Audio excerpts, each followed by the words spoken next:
बिस्मिल्लाहिर्रहमानिर्रहीम। आज हम यूनिट नंबर 14 का स्टार्ट लेंगे। इस यूनिट का जो टाइटल है वो है इलेक्ट्रोमैग्नेटिक इंडक्शन। इससे पहले हमने जो यूनिट पढ़ा था यूनिट नंबर 13 वो था इलेक्ट्रोमैग्नेटिज्म।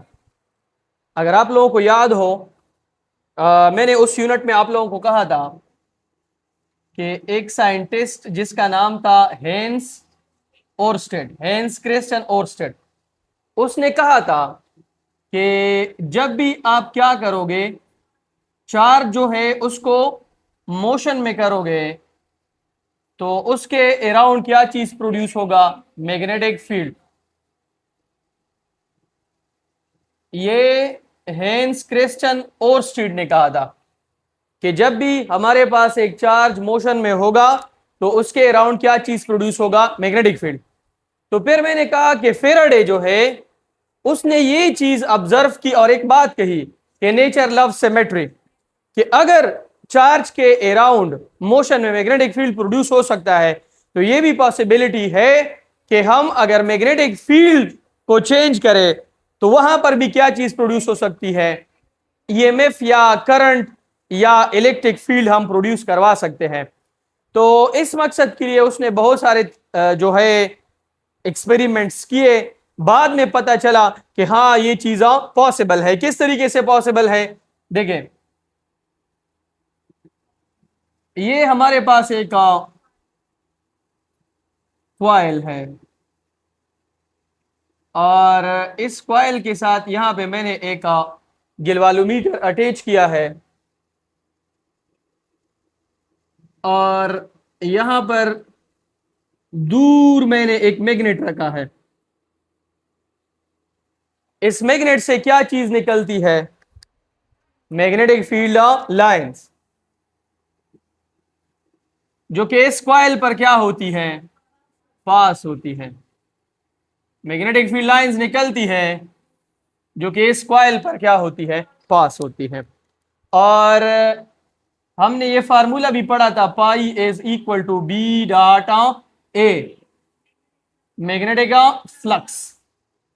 मैग्नेटिक फ्लक्स किस चीज के बराबर है? The dot product of magnetic field B and unit vector area A. अच्छा, जब हम इस मैग्नेट को, देखिए ये आपके पास क्या है? मैग्नेट है और ये आपके पास क्या है? कॉइल है। जब भी हम इस मैग्नेट को इस कॉइल के करीब लेके जाएंगे towards the coil, towards coil लेके जाएंगे तो ये जो कॉइल है ये खुद किस से बना है? मेटल से। और मेटल में क्या होते हैं? Free electrons. अगर मैं यहां पे एक एटम को ले लूं, ये उसका न्यूक्लियस है और ये उसके इर्द गिर्द इलेक्ट्रॉन जो है वो घूम रहा है। क्या घूम रहा है? इलेक्ट्रॉन। ये इलेक्ट्रॉन अपनी एक्सिस पर स्पिनिंग करता है, जिसके वजह से इसके अराउंड क्या चीज प्रोड्यूस होती है? Magnetic field. उसमें क्या होता है? North and south. अब यहां पर भी इसमें क्या होता है? North south, north south, north south. देखिए, नॉर्थ साउथ। जब मैं इस मैग्नेट को इसके करीब लेके जाता हूं तो इसका जो मैग्नेटिक फील्ड है ये वो अंदर के इलेक्ट्रॉन के मैग्नेटिक फील्ड को क्या करता है? इन्फ्लुएंस करता है। जब मैं करीब लेके जाता हूं तो इस तरह की सिचुएशन होती है।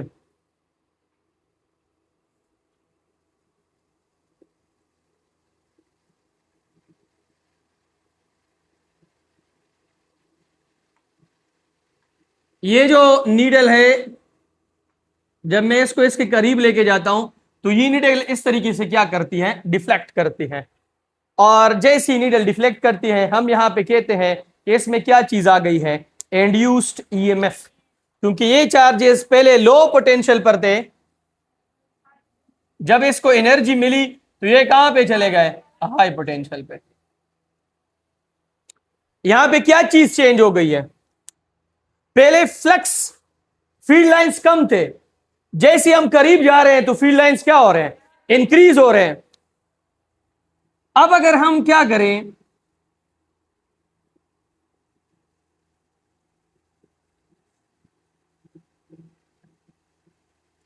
कि ये जो मैग्नेट है, पहले तो हम करीब जा रहे थे, अब हम किधर जा रहे हैं, दूर जा रहे हैं, दूर जा रहे हैं। ठीक है, जब दूर जाएंगे तो फील्ड लाइंस जो है वो कम होंगे, क्या होंगे, कम। मैग्नेट को हम अवे लेके जा रहे हैं, कहां लेके जा रहे हैं, अवे। अवे का मतलब यह है कि हम कॉइल से इसको दूर कर रहे हैं। अगर हम मैग्नेट को कॉइल से दूर कर रहे हैं तो इसका मतलब यह है कि यहां पे इस केस में अगर फ्लक्स हो, इस केस में फ्लक्स क्या हो रहा था, इंक्रीज, और इस केस में क्या हो रहा है, फ्लक्स डिक्रीज। तो इसका सिंपल मतलब यह है कि फ्लक्स में क्या चीज आ रही है, change, change in a flux. Time के साथ जब चेंज में फ्लक्स आएगी तो ये चीज यहां पे क्या चीज इंड्यूस करेगी, ईएमएफ। तो इस फिनोमेना को हम क्या कहते हैं, इलेक्ट्रोमैग्नेटिक इंडक्शन। अब इसमें आप अपने साथ ये चीज नोट करें कि अगर दोनों स्टेशनरी हो, if magnet and coil both are stationary, अगर मैग्नेट और कॉइल दोनों स्टेशनरी हो तो चेंज इन फ्लक्स किस चीज के बराबर होगा, जीरो। फिर ईएमएफ किस चीज के बराबर होगा, जीरो। अगर दोनों मोशन में हो फिर भी ईएमएफ इंड्यूस होगा, सिंपल, एक भी मोशन में होगा।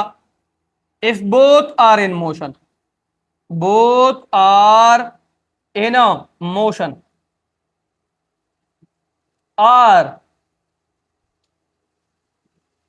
any one of them are in motion, फिर आपके पास फ्लक्स क्या होगा, चेंज होगा, वो जीरो के बराबर नहीं होगा, और ईएमएफ जो है वो भी जीरो के बराबर नहीं होगा। ठीक है, तो ये जो फिनोमेना है इसको बेसिकली हम क्या कहते हैं, इलेक्ट्रोमैग्नेटिक इंडक्शन। एक ऐसा फिनोमेना जिसमें आपके पास एक कॉइल है, आपके पास एक मैग्नेट है, हमने कॉइल और मैग्नेट को एक दूसरे के बहुत ज्यादा क्लोज किया है, या हम कॉइल मूव कर रहे हैं, देखिए कॉइल आप मूव कर रहे हैं फिर भी फ्लक्स चेंज हो रहा है, ईएमएफ प्रोड्यूस हो रही है। आप मैग्नेट मूव कर रहे हैं तो फिर भी आपके पास क्या हो रहा है, फ्लक्स चेंज हो रहा है, ईएमएफ जो है वो क्या हो रही है, इंड्यूस हो रही है। तो इस केस में आपके पास क्या चीज प्रोड्यूस हो रही है, EMF, simple, change in a flux की वजह से। अब ये तो मैंने एक डायग्राम जो है यहाँ पे ड्रा किया है, इसके बहुत सारे जो है आप एग्जांपल ले सकते हैं। अभी हम एक और एग्जांपल यहाँ पे डिस्कस करते हैं। आपके पास यहाँ पे एक कॉइल है,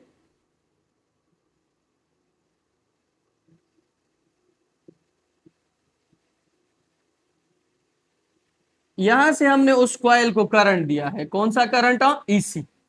कौन सा करंट दिया है, ईसी। और हमने उस कॉइल के करीब एक और कॉइल यहां पे रखा है, उसमें हमने गिलवालोमीटर लगाया है जी।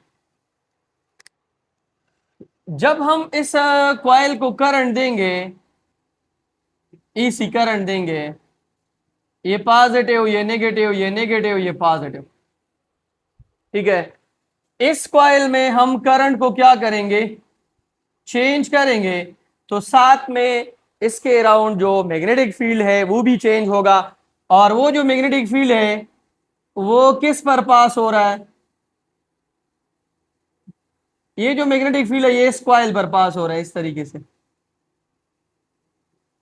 ठीक है। इस कॉइल पर क्या हो रहा है, पास हो रहा है। तो अब चूंकि ये एसी है तो एसी आप पोलैरिटी को चेंज करता है, पोलैरिटी को जब चेंज करता है तो उसके साथ साथ उसकी मैग्नीट्यूड में भी चेंज आ जाता है। देखिए ये अगर आप एसी का ग्राफ चेक कर लें, ये पहले जीरो होता है, जीरो से कहां पे जाता है, मैक्सिमम। ये करंट आई नॉट है, ये नेगेटिव आई नॉट है, यहां पे आई जीरो के बराबर है। जीरो से स्टार्ट लिया मैक्सिमम, फिर मैक्सिमम से फिर जीरो, फिर 0 से नेगेटिव मैक्सिमम से फिर आपके पास क्या होता है 0। तो इस तरीके से यहाँ पे फ्लक्स कभी इंक्रीज होता है कभी डिक्रीज होता है। यहाँ पे गिलवाल्मीटर आपको डिफ्लेक्शन शो करता है, इसका मतलब यह है कि यहाँ पे इंड्यूस्ड ईएमएफ क्या हो रही है, प्रोड्यूस हो रही है। अब एक और डायग्राम यहाँ पे मैं ड्रा करता हूं। यहां पे आपके पास है magnetic field into the phase, ये मैग्नेटिक फील्ड है। इस मैग्नेटिक फील्ड में हमने यहां पे रेक्टेंगुलर टाइप का एक कॉइल रखा है,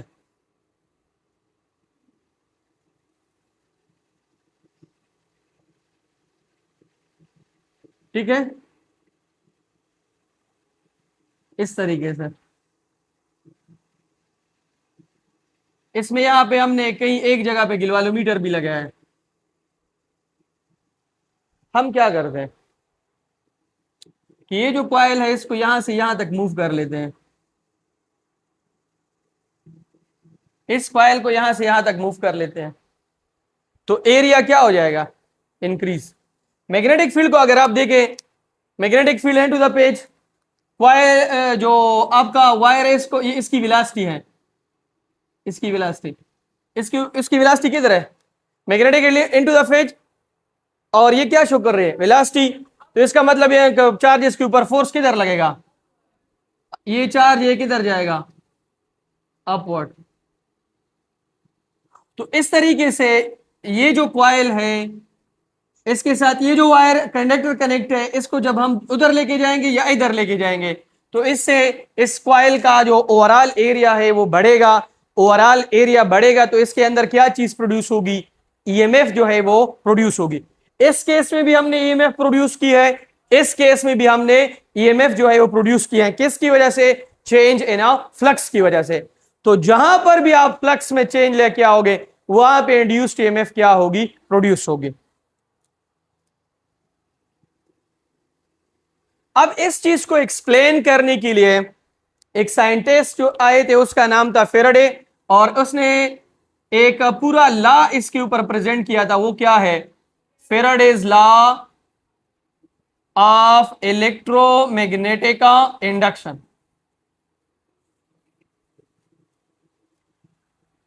फेराडे लॉ हमें क्या देती है, magnitude of induced EMF.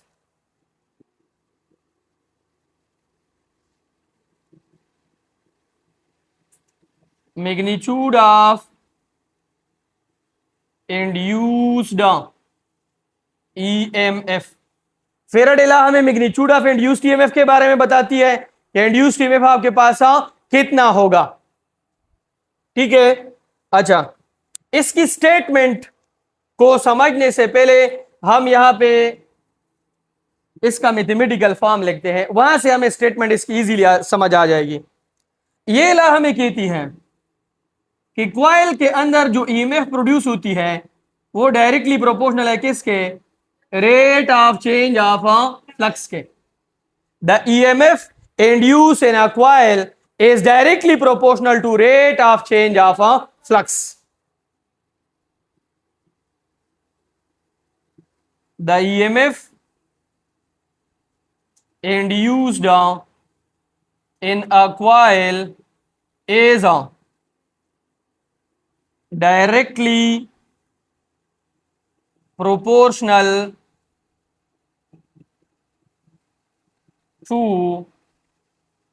rate of change of flux.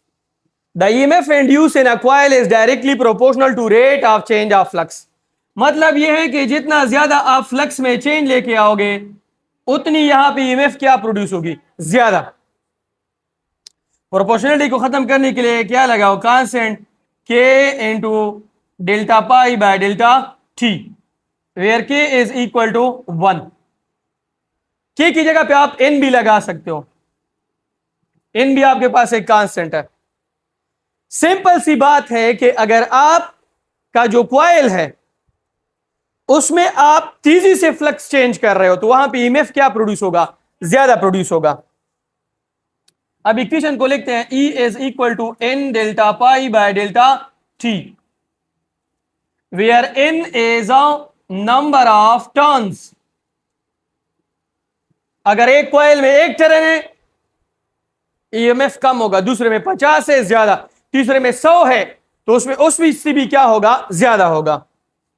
पाई हमारे पास बराबर है बी डॉट ए के, तो यहां पे पुट कर ले, EMF is equal to K delta B dot A divided by delta T.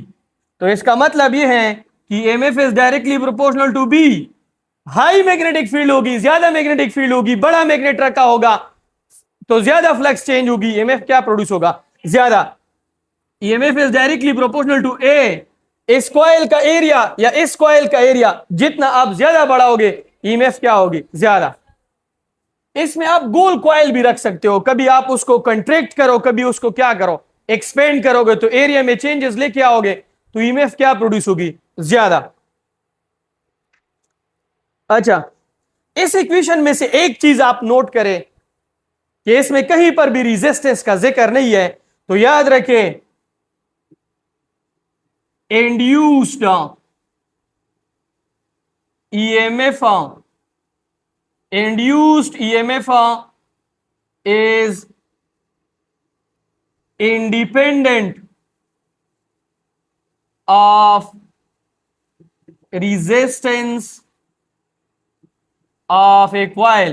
Induced EMF is independent of resistance of a coil. ये इस पे डिपेंड नहीं करते हैं कि इस कॉइल का रेजिस्टेंस कितना है, इंड्यूस्ड ईएमएफ की बात कर रहा हूं, ठीक है। इंड्यूस्ड करंट डिपेंड करती है।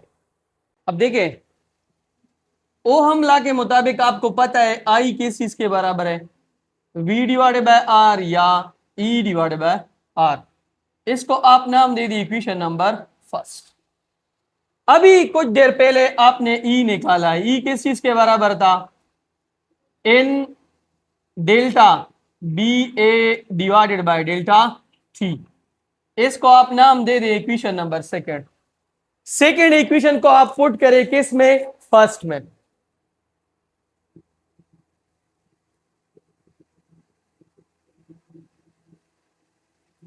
सेकंड को आप फर्स्ट में अगर आप पुट करेंगे तो आपके पास आ जाएगा I is equal to, E की जगह पे आप पुट करेंगे N delta B A divided by R delta T। तो इसका मतलब यह है कि इंड्यूस्ड करंट जो है वो रेजिस्टेंस के ऊपर डिपेंड करता है। Induced current depends upon resistance. किसके ऊपर डिपेंड करता है, रेजिस्टेंस ऑफ ए कॉइल। अब अगर कोई ऐसी एमसीक्यूज आ जाए जिसमें वो ये पूछे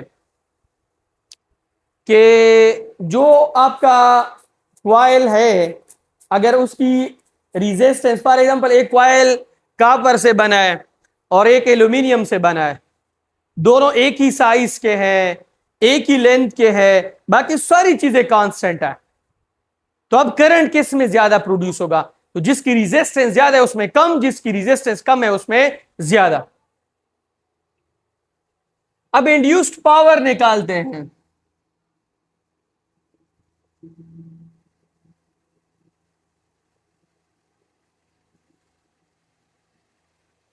पावर आपके पास बराबर है P is equal to I V, ठीक था, या आई ई। अब आप दोनों तरीके से यहां पे पावर लगा सकते हो, या सीधा इसको यहां पे पुट कर लो, तो P इज इक्वल टू के आपके पास आ जाएगा N delta B A divided by R delta T, ठीक है। या आप इस तरह भी कर सकते हो कि V divided by R N delta B A divided by delta T। V divided by R किस चीज के बराबर है, I के, तो आप इस तरह भी इसको कर सकते हो, ठीक है। तो ओवरऑल हमारा जो इंड्यूस्ड ईएमएफ है वो किस चीज पे डिपेंड करता है, नंबर ऑफ टर्न्स। जितने नंबर ऑफ टर्न ज्यादा होंगे ईएमएफ क्या होगा, ज्यादा। सेकेंड नंबर पे मैग्नेटिक फील्ड पे मैग्नेटिक फील्ड स्ट्रांग होगा तो ईएमएफ क्या होगी, ज्यादा। थर्ड नंबर पे area of coil, area of coil ज्यादा होगा तो मैग्नेटिक फील्ड क्या होगी, ज्यादा। ठीक है, थर्ड नंबर पे स्पीड। अब ये अपने साथ नोट करो, स्पीड पर भी डिपेंड करता है। अब कितनी तेजी से उस मैग्नेट को या उस कॉइल को एक दूसरे के करीब लेके जाते हो, उतना जल्दी जल्दी फ्लक्स क्या होगा, चेंज होगा, ईएमएफ क्या प्रोड्यूस होगी, ज्यादा।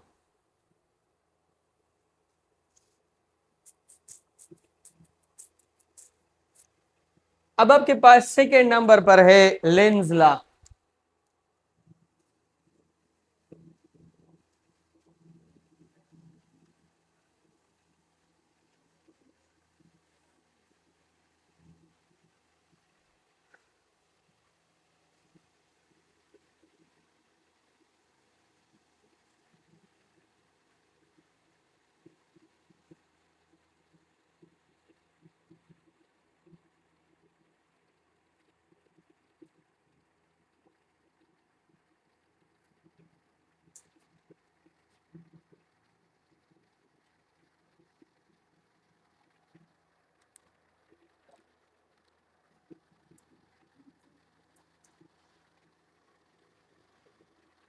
लेंज लॉ को आप देखें,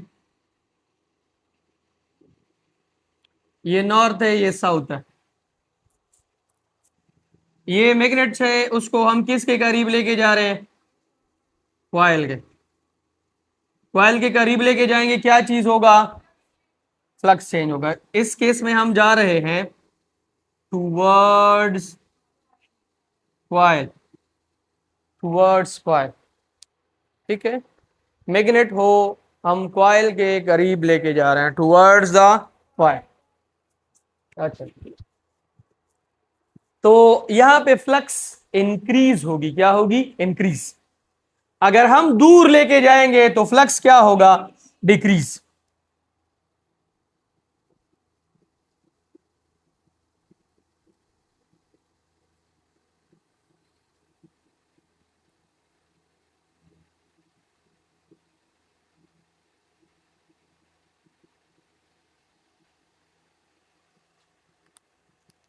इधर देखिए, इस केस में हमने इसको क्या कर दिया है, हम इसको दूर लेके गए हैं। किधर लेके गए हैं, दूर।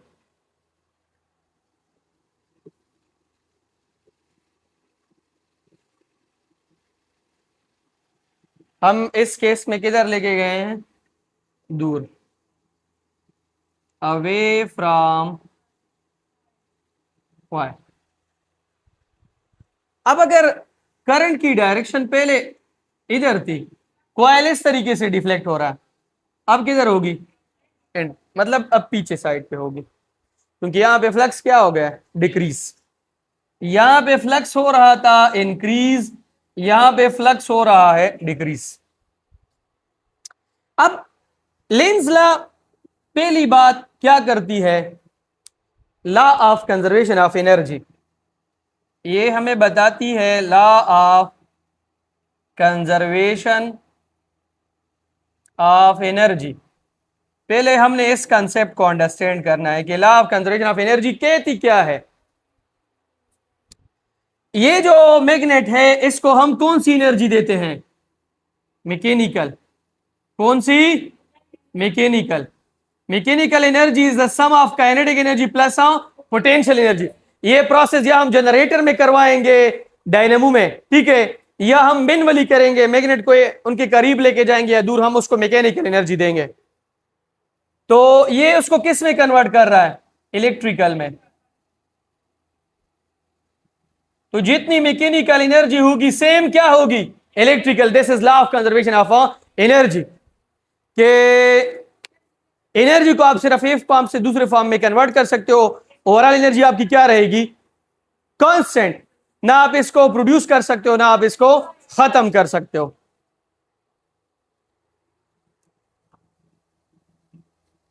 अच्छा, अब जो मेन हमारा इसमें कॉन्सेप्ट है वो ये है कि जब आप इस मैग्नेट को इसके करीब लेके जाओगे और इसमें इंड्यूस्ड ईएमएफ प्रोड्यूस होगा, तो इसका अपना मैग्नेटिक फील्ड होगा। हाँ, क्योंकि जहां पर भी चार्जेस होंगे मोशन में होंगे, अपना मैग्नेटिक फील्ड, तो इसका अपना जो है मैग्नेटिक फील्ड, उसमें भी क्या होंगे, नॉर्थ एंड साउथ। और वो जो इसका अपना मैग्नेटिक फील्ड है वो क्या करेगा, इसके साथ रिपल्जन करेगा। जब आप इसको इसके करीब लेके जाओगे तो रिपल्जन, करंट की डायरेक्शन जब रिवर्स होगी, दूर लेके जाओगे, तो ये साउथ और ये नॉर्थ, ये क्या करेगा, अट्रैक्ट। इस कॉइल में जो करंट इंड्यूस हो रही थी, किसकी वजह से हो रही थी, शाबाश, चेंज इन फ्लक्स की वजह से। और ये कॉइल अपोज किसको कर रहा है, चेंज इन फ्लक्स को। जब आप इसको इंक्रीज करने की कोशिश करते हैं तो रिपेल करता है, डिक्रीज कर लेता है। जब आप इसको डिक्रीज करने की कोशिश करते हैं तो अट्रैक्ट कर लेता है, इंक्रीज कर लेता है, इंक्रीज करने की कोशिश करता है। सिंपल, इस कॉइल में जिस वजह से इंड्यूस्ड ईएमएफ प्रोड्यूस हो रही है, ये उसी को क्या कर रहा है, अपोज कर रहा है। और ये आपके पास क्या है, लेंज लॉ। देखें, EMF induce in a coil always oppose the cause due to which it is induced। इस कॉइल के अंदर फ्लक्स के चेंज होने की वजह से ईएमएफ पैदा हो रहा है। ये आपके पास है इंड्यूस्ड ईएमएफ। इंड्यूस्ड ईएमएफ, ये आपके पास क्या है, अपोज। और ये आपके पास क्या है, काज। क्या है, cause. EMF induce in a coil always oppose cause due to which is induce. Cause क्या है, rate of change of flux. और यहां पे आप जितना फ्लक्स को चेंज, जब आप इंक्रीज करने की कोशिश करते हो रिपेल करता है, डिक्रीज करने की कोशिश करता हो अट्रैक्ट करता है, तो यही तो काज है, चेंज इन फ्लक्स। यही इसी वजह से इंड्यूस्ड ईएमएफ आ रहा है, ये इसको क्या कर रहा है, अपोज कर रहा है। और यही आपके पास क्या है, लेंज लॉ। तो लेंज लॉ जो है उसकी सिंपल आपके पास जो स्टेटमेंट है वो यही है कि the EMF induce in a coil always oppose the cause due to which it is induced.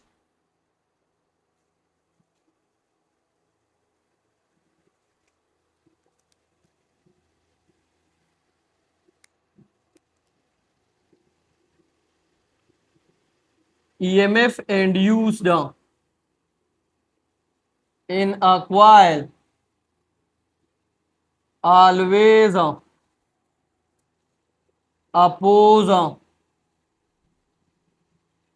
the cause due to which EMF induced in a coil always oppose the cause due to which it is induced।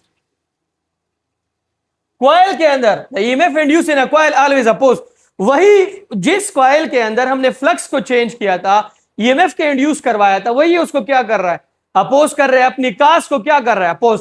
तो ये हमारे पास क्या है, induced sorry Lenz law है। Coil को करीब लेके जा रहे हो, आपने जो मैग्नेट है या कॉइल है, या आपके पास ऑप्शन है कि कॉइल को इधर लेके आओ और मैग्नेट यहां पे पड़ा है, स्टेशनरी है, आप इसको करीब लेके जा रहे हो, दूर लेके जा रहे हो, तो इसके अंदर कभी करंट इस डायरेक्शन में तो कभी करंट इसमें। अब यहां पे मुख्तलिफ केसेस हैं। ये आपके पास एक कॉइल है, दो मैग्नेट्स पड़े हैं, नॉर्थ साउथ, नॉर्थ साउथ, दोनों इसके करीब आ रहे हैं। तो याद रखें, ये इस नॉर्थ को रिपेल करेगा और ये इसको क्या करेगा, रिपेल करेगा। ठीक है, तो इसके अंदर दो साइडों से फ्लक्स चेंज हो रही है, दोनों को क्या करता है, रिपेल करता है। अगर इस तरह की सिचुएशन होती कि ये कॉइल करीब जा रहा है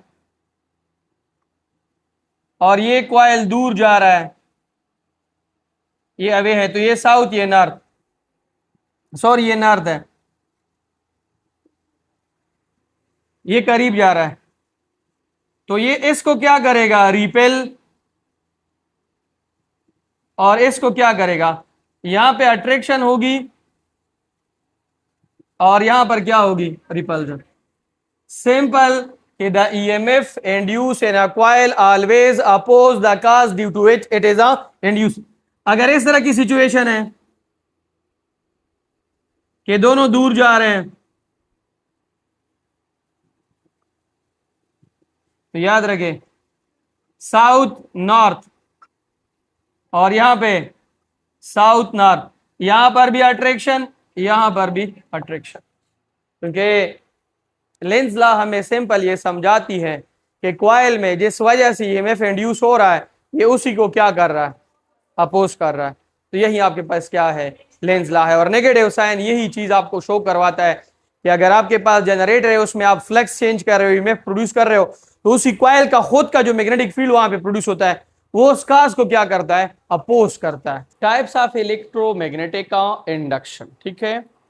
कल हमने Faraday law of electromagnetic induction का टॉपिक पढ़ा था, लेंज लॉ को भी पढ़ा था। बेसिकली दो टाइप्स है, एक आपके पास है डायनामिकली इंड्यूस्ड ईएमएफ, ठीक है, जो इलेक्ट्रोमैग्नेटिक इंडक्शन के जरिए ईएमएफ पैदा होती है, और दूसरा जो है वो आपके पास है स्टैटिकली इंड्यूस्ड ईएमएफ, ठीक है। इलेक्ट्रोमैग्नेटिक इंडक्शन इसका मेन प्रोसेस है। एक आपके पास है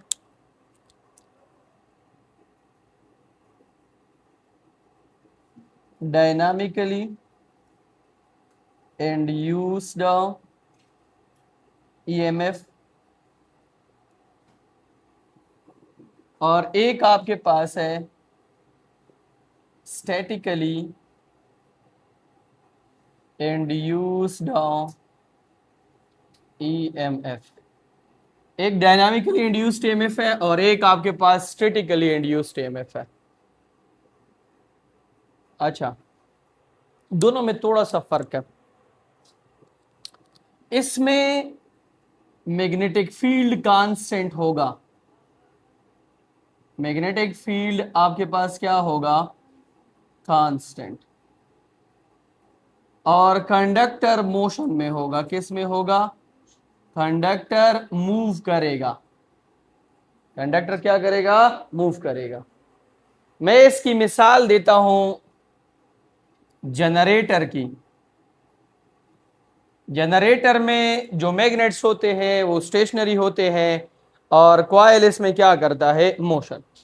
स्टैटिकली इंड्यूस्ड ईएमएफ में आपके पास क्या होता है, कॉइल स्टेशनरी होता है, कॉइल आपके पास स्टेशनरी होता है,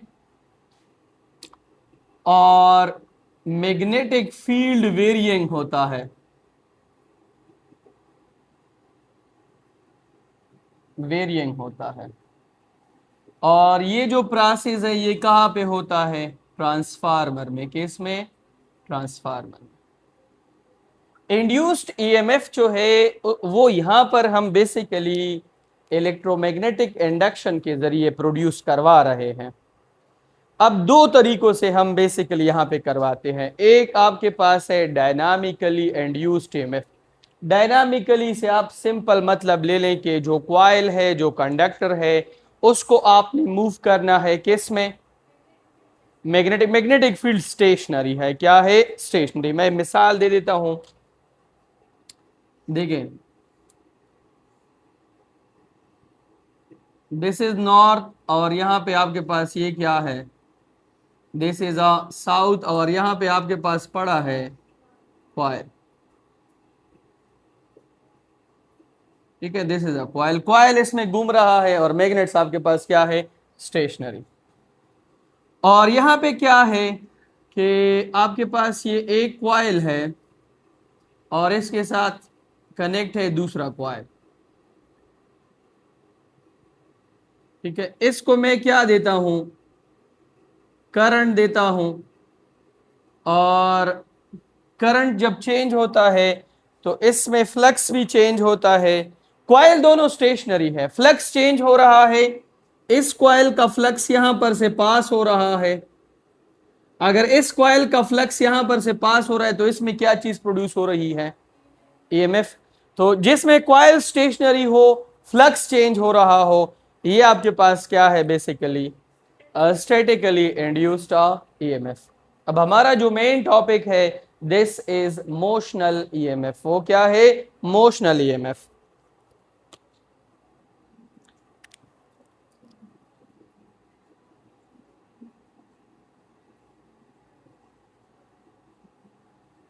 मोशनल ईएमएफ, मोशनल ईएमएफ में क्या होता है, देखें यहां पे आपके पास ये मैग्नेटिक फील्ड है, this is a magnetic field which is into the page, जो कि कहां पे है, एन टू द पेज है। Magnetic field into the page है, ठीक है। यहां पे हमने क्या रखा है,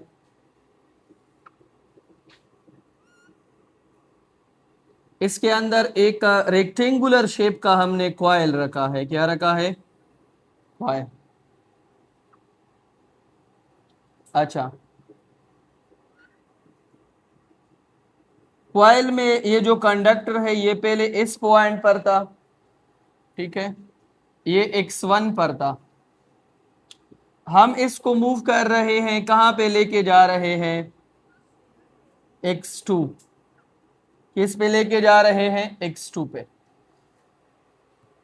ये उसकी वेलोसिटी क्या है, v। वेलोसिटी उसकी v है। हम इसको x1 से x2 पे लेके जा रहे हैं, तो डेल्टा x आपके पास बराबर है x2 माइनस x1। अगर आप यहां पे देखें, मैग्नेटिक फील्ड बोर्ड के अंदर जा रही है, यहां पे नॉर्थ है और यहां पे क्या है, साउथ। जब मैं इसको मूव करूंगा तो इसका एरिया क्या होगा, इंक्रीज। और अगर एरिया इंक्रीज होगा तो इस पे ज्यादा फ्लक्स पास होगी, ज्यादा फ्लक्स पास होगी, इंड्यूस्ड ईएमएफ इसमें क्या होगा, प्रोड्यूस होगा, सिंपल फ्लक्स चेंज होगी। देखिए, अगर हम रूल्स की बात करें तो चार्जेस इस तरीके से मोशन करेंगे। फॉर एग्जांपल ये पॉजिटिव चार्ज है, अगर हम कंडक्टर को उधर मूव कर रहे हैं तो मैग्नेटिक फील्ड अगर इनटू द पेज है तो हमारा जो फोर फिंगर है वो इनटू द बोर्ड। वेलोसिटी के लिए हम मिडिल फिंगर का इस्तेमाल करेंगे। फोर्स किधर लग रही है, चार्जेस के ऊपर, अपवर्ड। तो चार्जेस ऊपर जा रहे हैं इस तरीके से। ये लो पोटेंशियल है और यहाँ पे कौन सा पोटेंशियल है, हाई पोटेंशियल। जब चार्जेस लो पोटेंशियल से हाई पोटेंशियल पे जाते हैं तो हम कहते हैं कि यहाँ पे क्या है, ईएमएफ है बेसिकली। अच्छा, तो मोशनल ईएमएफ की सिंपल डिफिनीशन क्या है, the EMF induced when a conductor is moved in a stationary magnetic field, या whenever a conductor is moved, a rectangular coil या conductor is moved in a stationary magnetic field, and their EMF is produced called motional EMF। तो इसको हम क्या कहते हैं, motional EMF, ठीक है। मैग्नेटिक फील्ड हमारे पास क्या है, स्टेशनरी है, वो तो मूवमेंट नहीं कर रही है। हम किसको मूव कर रहे हैं, कंडक्टर को। तो इसकी वजह से जो ईएमएफ प्रोड्यूस होगा उसको हम क्या कहेंगे, motional EMF. EMF induced due to motion of conductor in a magnetic field, ठीक है। मैग्नेटिक फील्ड में हम इसको मूव कर रहे हैं। अब हम इक्वेशन किस तरीके से निकालेंगे, देखिए आपके पास एक सिंपल इक्वेशन है, E is equal to N delta pi by delta T. इसमें नेगेटिव साइन जो है वो लेंज लॉ को शो कर रहे हैं कि the EMF induced in a coil always oppose the cause due to which it is produced. अगर मैं यहां पे टर्न एक ले लूं तो E is equal to minus delta pi by delta T. अब आपको पता होना चाहिए पाई फ्लक्स है वो बराबर है बी डॉट ए के। ये हो गया आपका इक्वेशन नंबर सेकंड, ये हो गया आपका इक्वेशन नंबर फर्स्ट। तो आप सिंपल क्या कर लें कि जो आपका सेकंड है उसको फर्स्ट में पुट कर ले, पुट इक्वेशन सेकंड है ना फर्स्ट। तो E is equal to minus delta B A divided by delta T, delta B A divided by delta T. अब इधर देखें, ये जो आपको नजर आ रहा है ये डेल्टा एक्स है, और यहां से लेकर यहां तक ये जो आपको नजर आ रहा है ये बेसिकली एल है, लेंथ, ये कंडक्टर का लेंथ है। और ये क्या है, यहां पे हमने जो डिस्प्लेसमेंट कवर की है, अगर लेंथ और डिस्प्लेसमेंट को हम ज़रब करेंगे तो एरिया बनेगा ए किसके बराबर है, डेल्टा एक्स डाटा एल के। ये हो गया आपका इक्वेशन नंबर थर्ड। अच्छा, अब आप सिंपल तरीके से क्या कर ले, देखिए कि इस इक्वेशन को इस तरह लिख ले, माइनस डेल्टा बी, ए की जगह पे आप लिख लें delta X dot L divided by delta T. अब ये जो डेल्टा एक्स है, ये जो delta X by delta T है, ये किसके बराबर है, वी। वी बराबर है delta X by delta T, speed है, या आपने उधर पढ़ा है delta S by delta T. तो आप सिंपल लिख लें E is equal to minus B L V into sine of theta. हम यहाँ पे साइन ऑफ थीटा क्योंकि इफेक्टिव कंपोनेंट यहाँ पे बेसिकली साइन है, और ये आपस में म्यूचुअली सारे परपेंडिकुलर है। देखिए, अगर आप देखें magnetic field is into the page, this is your velocity and this is your force, सारे आपस में क्या है, म्यूचुअल परपेंडिकुलर, और इसके साथ हम साइन थीटा पेयर लगाते हैं। तो E is equal to B L V sine of theta. तो इसका मतलब यह है कि मोशनल EMF में हमारे पास जो EMF प्रोड्यूस हो रहा है वो किन चीजों पर डिपेंड करता है, तीन पर। एक आपके पास है कि EMF is directly proportional to B, B आपके पास क्या है, मैग्नेटिक फील्ड है, जितना स्ट्रांग मैग्नेटिक फील्ड होगा EMF उतना ज्यादा प्रोड्यूस होगा। सेकेंड नंबर पर आपके पास है EMF is directly proportional to L, L आपके पास क्या है, लेंथ ऑफ ए कंडक्टर, जितना बड़ा होगा उतना EMF आपके पास क्या होगा, ज्यादा। थर्ड नंबर पे आपके पास है V, तो E is directly proportional to V, V आपके पास क्या है, वेलोसिटी, जितना आप जल्दी इसको मूव करेंगे, जल्दी जल्दी फ्लक्स जल्दी जल्दी चेंज होगा, तो EMF क्या प्रोड्यूस होगा, ज्यादा। एक और चीज यहां पे देखें, थीटा जो है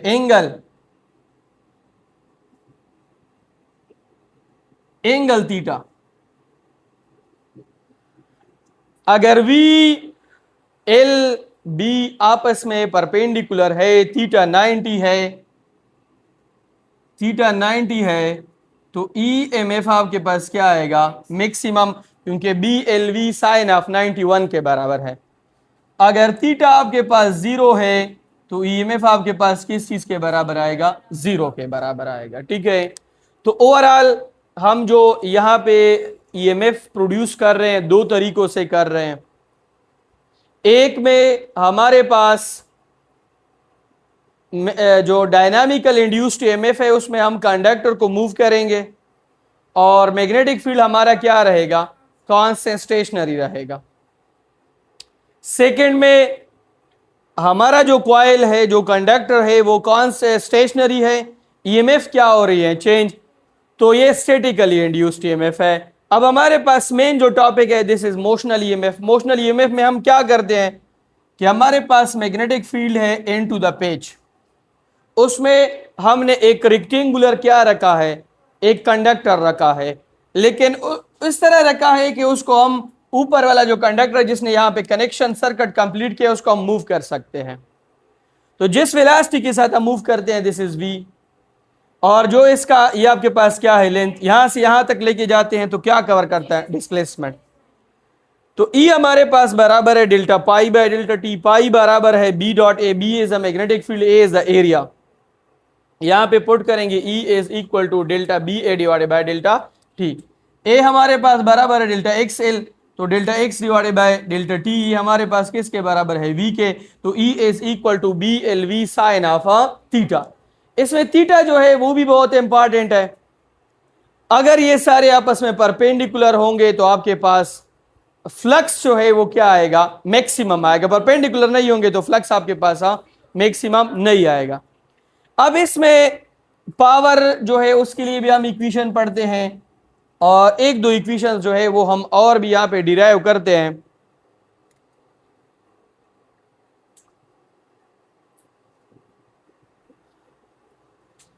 अच्छा, जो हमारा पहला इक्वेशन है वो expression of current due to motional EMF. हमने करंट के लिए एक्सप्रेशन निकालना है।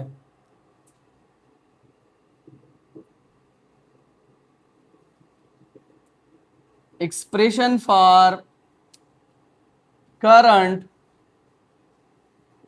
Due to motional EMF. ये किस तरह है, देखें हमारे पास आई बराबर है किसके, ई डिवाइडेड बाय आर के। आई बराबर है किसके, ई डिवाइडेड बाय आर के। ये हो गया आपके पास इक्वेशन नंबर फर्स्ट। अब इसमें ई आपने निकाला है, यहां पे सिंपल पुट कर ले। ई बराबर है किसके, बी एल वी के। ए हो गया सेकेंड, तो सेकेंड को put second in a first, तो आपके पास आ जाएगा I is equal to B L V divided by R. तो ये एक्सप्रेशन है किसके लिए, करंट के लिए। किसके लिए, करंट। इसके बाद है expression of power due to motional EMF.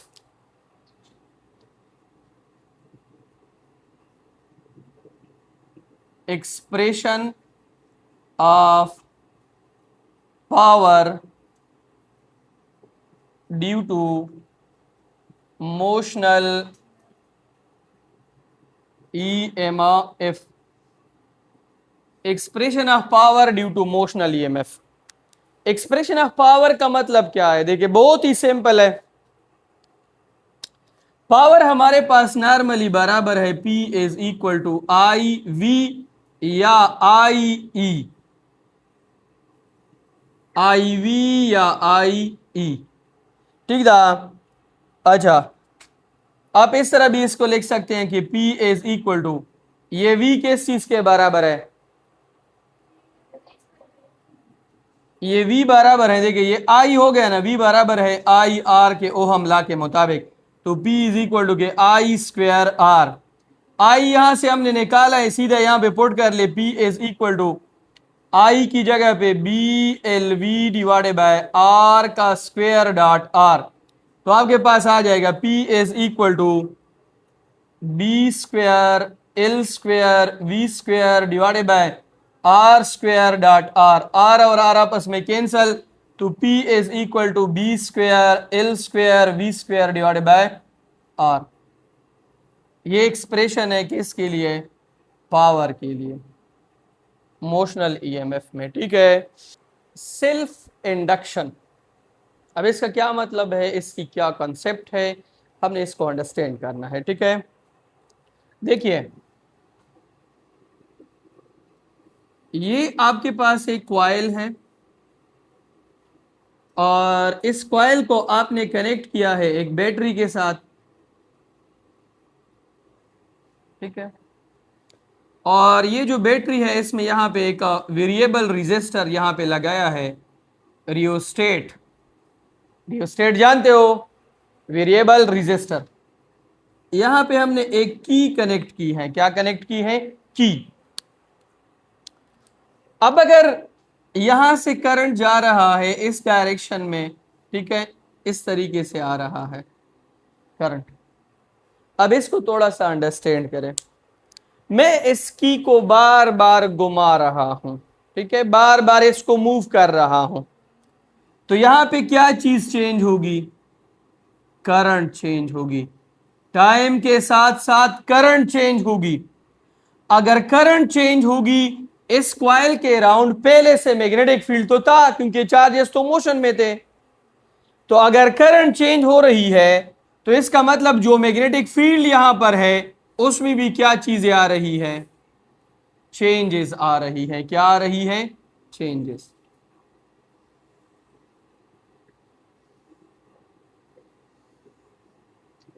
Changes आ रही है किस में, मैग्नेटिक फील्ड में। अगर मैग्नेटिक फील्ड में चेंजेस आ रही है तो ये जो मैग्नेटिक फील्ड है इसका ये नॉर्थ है, ये आपके पास साउथ है, तो जितना यहां पे करंट में चेंज ज्यादा होगा तो इस कॉइल पर से जो मैग्नेटिक फील्ड लाइंस पास होगी उसका फ्लक्स भी क्या होगा, चेंज होगा। तो इस कॉइल के अंदर क्या चीज प्रोड्यूस होगी, इंड्यूस्ड ईएमएफ। इसको हम क्या कहते हैं, self induction.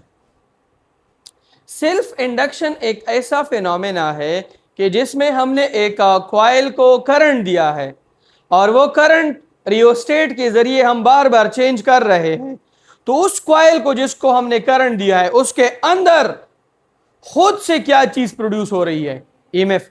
The EMF induce in a coil due to its own change in current.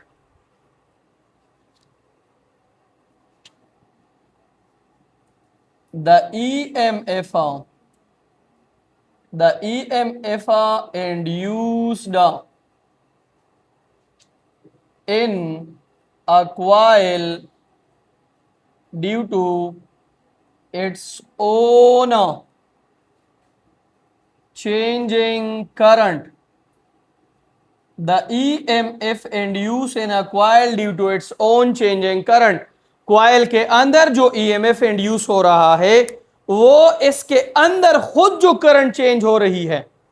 Coil को हमने बाहर से करंट दिया है, रियोस्टेट का काम है करंट को चेंज करो, करंट चेंज होगा तो फ्लक्स कभी इंक्रीज होगी कभी डिक्रीज होगी, फ्लक्स इंक्रीज डिक्रीज होगी, फ्लक्स में चेंज आएगा। जहां पे भी कॉइल के करीब फ्लक्स में चेंज आता है ईएमएफ क्या हो जाती है, इंड्यूस। तो ईएमएफ का फार्मूला क्या है, E is equal to minus n delta pi by delta t। अब यहां पे एक और चीज अपने जहन में बैठा ले, सेल्फ इंडक्शन में जो ईएमएफ इंड्यूस हो रहा है वो किसकी वजह से हो रहा है, चेंज इन करंट की वजह से। EMF induce in a coil is directly proportional to rate of change of a current। तो ईएमएफ जो इंड्यूस हो रहा है, अगर हम इस प्रोपोर्शनैलिटी को खत्म करें तो यहां पे हम एक कांस्टेंट लगाएंगे जिसको हम कहते हैं L। वो L क्या शो करता है, वो L कांस्टेंट है और ये आपके पास क्या है, self inductance. L is a constant और क्या शो कर रहा है, सेल्फ इंडक्टेंस। L क्या है, कांस्टेंट, और क्या शो कर रहा है, सेल्फ इंडक्टेंस। यहां से आप L निकाल भी सकते हैं। L बराबर होगा किसके, E divided by delta I by delta T। E divided by delta I by delta T। देखिए, it is the ratio between EMF and use in a coil due to rate of change of current. हम एक और definition या इसका जो equation है वो भी निकाल सकते हैं। किस तरीके से, देखिए एक आपके पास ये इक्वेशन है, इक्वेशन नंबर 1, एक ये इक्वेशन है, इक्वेशन नंबर 2। दोनों ईएमएफ है, दोनों को आपस में कंपेयर कर लो। एक साइड पे आ जाएगा n delta pi by delta T, दूसरे साइड पे आ जाएगा L delta I by delta T। ये और ये आपस में क्या हो जाएंगे, कैंसल। तो आपके पास क्या आ जाएगा, यहां से L निकाल लो, minus L delta pi is equal to L delta I। दोनों साइड्स को डेल्टा I पे डिवाइड कर लो तो आपके पास आ जाएगा L is equal to N delta pi by delta I। तो सेल्फ इंडक्टेंस क्या है, it is the ratio between change in flux and change in current. Ratio between flux change and current change, ratio between flux change and current change. ठीक था। यहां से भी लिख सकते हो it is the ratio between EMF induce and rate of change of current. Ratio between EMF induced and rate of change of current. इसकी समझ आ गई है? अच्छा, अब हमने इसकी यूनिट निकालनी है।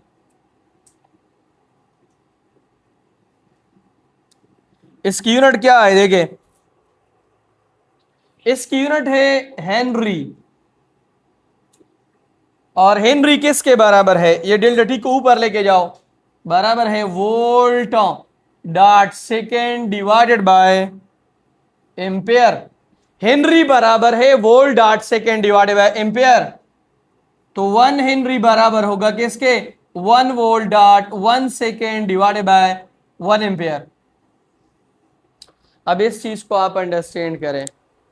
अगर एक कॉइल 1 सेकंड में 1 एम्पेयर का करंट, वहां पे एक वोल्टेज 1 वोल्ट और 1 सेकंड में 1 एम्पेयर का करंट वहां पे इंड्यूस करेगा, तो ये किसके बराबर होगा? 1 हेनरी के। किसके? 1 हेनरी के। मैं फिर से रिपीट करवा रहा हूं। आपके पास एक सिंपल कॉइल है, बैटरी के साथ आपने उसको कनेक्ट किया है। अगर बैटरी के साथ कनेक्ट नहीं करते हो, ईसी के साथ कनेक्ट करते हो, तो उसमें फिर रियोस्टेट की जरूरत नहीं है। ईसी खुद से साइकिल क्या करता है? चेंज करता है। तो साइकिल अगर चेंज करेगा, फ्लक्स करंट में भी चेंजेस आएगी, करंट में चेंजेस आएगी, फ्लक्स में भी चेंज आएगा, फ्लक्स में चेंज आएगा, तो यहां पे क्या चीज प्रोड्यूस होगी? Induced EMF. तो अगर एक सिंगल कॉइल है, आपने उसको करंट दिया है, उस कॉइल के अंदर खुद से जो करंट चेंज हो रहा है किसी सोर्स के जरिए, उसका फ्लक्स भी चेंज हो रहा है, तो उसी कॉइल के अंदर दोबारा क्या चीज प्रोड्यूस होती है? Induced EMF.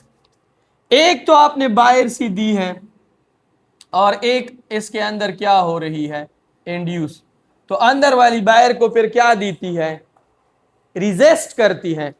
अगर एक इस डायरेक्शन से आ रही है तो दूसरी इस डायरेक्शन से आएगी, ओवरऑल इसकी ईएमएफ पे इफेक्ट पड़ेगा। ठीक है, ईएमएफ पे क्या पड़ेगा? इफेक्ट जो है वो पड़ेगा।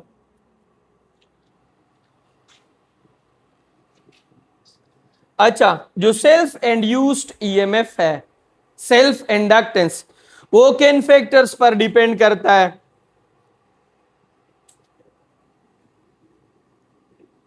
Factors affecting self inductance. Factor affecting self inductance, देखें, पहले नंबर पर है shape and number of turns of a coil. Shape and number of turns of a coil. Second number पे relative permeability of a material. Relative permeability of a material. देखें, shape, अब ये इस पे डिपेंड करता है कि रेक्टेंगुलर शेप है, हेलिकल शेप है, सर्कुलर शेप है, किस तरह है। नंबर ऑफ टर्न्स पर भी रिलेटिव परमेबिलिटी म्यूराट के इसके अंदर अगर आप कोई रॉड रख लें, सॉफ्ट आयरन रख लें, तो इसमें परमेबिलिटी और भी स्ट्रांग हो जाएगी, मैग्नेटिक फील्ड और भी स्ट्रांग हो जाएगा, ईएमएफ और ज्यादा क्या होगी? इंड्यूस होगी। इसके बाद है dimension of a coil. Dimension of coil, dimension of coil का सिंपल मतलब है कि कॉइल की लेंथ कितनी है, कॉइल की लेंथ कितनी है, कॉइल का एरिया कितना है, कॉइल की वॉल्यूम कितनी है, ये सारी चीजें कौन है, ये डायमेंशन है। क्या है, डायमेंशन है।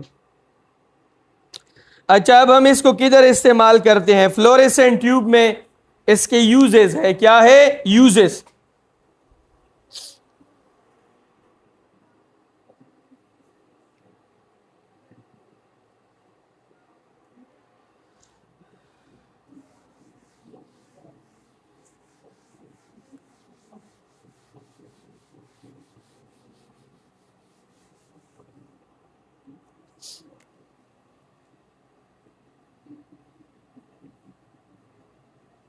अच्छा, इसका पहला यूज है fluorescent tube for starting purpose to reduce voltage. हम इसको फ्लोरेसेंट ट्यूब में इस्तेमाल करते हैं।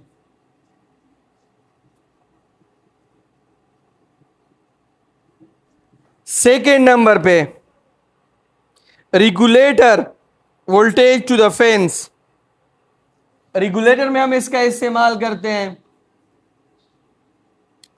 और थर्ड नंबर पे ऑटो ट्रांसफार्मर, ऑटो ट्रांसफार्मर में हम इसका इस्तेमाल करते हैं। फोर्थ नंबर पे smooth choke which is use in welding plant, smooth choke used in welding plants, इसमें हम क्या करते हैं, इसका इस्तेमाल करते हैं। म्यूचुअल इंडक्शन, इससे पहले हमने सेल्फ इंडक्शन का टॉपिक पढ़ा था। सेल्फ इंडक्शन में हमारे पास जो सर्किट था उसमें सिंगल कॉइल था और नीचे से हम उसको क्या दे रहे थे, करंट दे रहे थे। और हमने एक रियोस्टेट लगाया था, जब हम करंट को चेंज करते थे तो कॉइल के अंदर फ्लक्स चेंज होता था, तो फ्लक्स की वजह से उसी कॉइल में इंड्यूस्ड ईएमएफ प्रोड्यूस होती थी। अब यहाँ पे है म्यूचुअल इंडक्शन। म्यूचुअल का मतलब है बाहमी। सबसे पहले ये चीज नोट करें कि इसमें आपके पास टू कॉइल्स होंगे। कितने कॉइल्स, टू कॉइल्स। एक आपके पास होगा प्राइमरी कॉइल और सेकेंड नंबर पे आपके पास होगा सेकेंडरी कॉइल। एक प्राइमरी कॉइल है और एक आपके पास सेकेंडरी कॉइल है। हम क्या करेंगे, प्राइमरी कॉइल जो है उसमें करंट चेंज करेंगे और उसकी वजह से सेकेंडरी कॉइल में क्या होगा, ईएमएफ इंड्यूस्ड होगा, ईएमएफ इंड्यूस्ड होगा। एक ऐसा फिनोमेना जिसमें आप जब प्राइमरी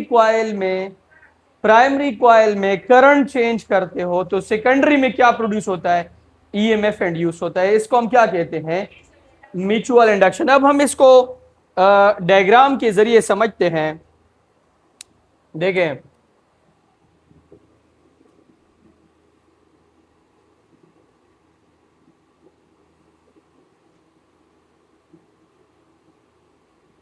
ये आपके पास प्राइमरी कॉइल है और नीचे से हमने इसके साथ यहां पे कनेक्ट किया है एक एसी सोर्स। हमने क्या कनेक्ट किया है, एसी सोर्स। और यहां पे आपके पास है एक सेकेंडरी कॉइल। ये आपका प्राइमरी कॉइल है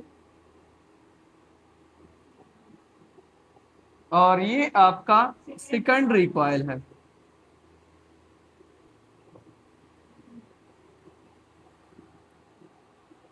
यहां पे आप इनपुट देते हो,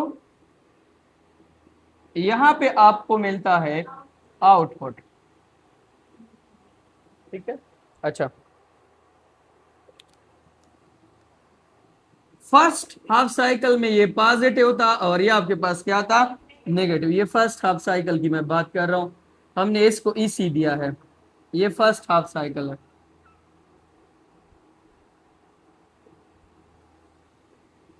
ये पॉजिटिव है और ये आपके पास क्या है, नेगेटिव।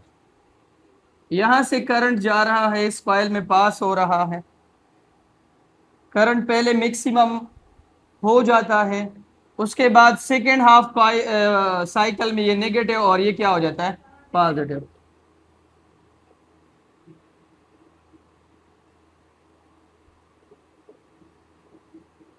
ठीक है, ये आपके पास क्या हो जाता है,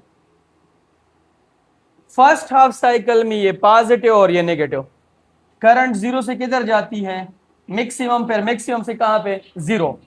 तो इसका मतलब यह है कि अगर फर्स्ट हाफ साइकिल में ये नॉर्थ था, ये क्या था, साउथ, तो सेकंड में ये क्या होगा, साउथ, और ये क्या होगा, नॉर्थ। पहली दफा इसमें फ्लक्स इस डायरेक्शन से पास होगी, सेकेंड दफा फ्लक्स जो है वो इस डायरेक्शन से इसमें क्या होगी, पास होगी। तो जिस तरह करंट यहां पे चेंज हो रहा है इसी कॉइल में टाइम के साथ साथ, जितना करंट चेंज हो रहा है जल्दी जल्दी, उतना इसमें ईएमएफ क्या हो रहा है, ज्यादा प्रोड्यूस हो रहा है। तो इस फिनोमेना को बेसिकली हम क्या कहते हैं, म्यूचुअल इंडक्शन। तो म्यूचुअल इंडक्शन क्या है, ये एक ऐसा फिनोमेना है कि जिसमें हम प्राइमरी कॉइल में करंट को चेंज करते हैं तो सेकेंडरी में क्या होता है, इंड्यूस्ड ईएमएफ प्रोड्यूस होता है, क्या होता है, प्रोड्यूस। तो यहां पे हम लिख लेंगे द ईएमएफ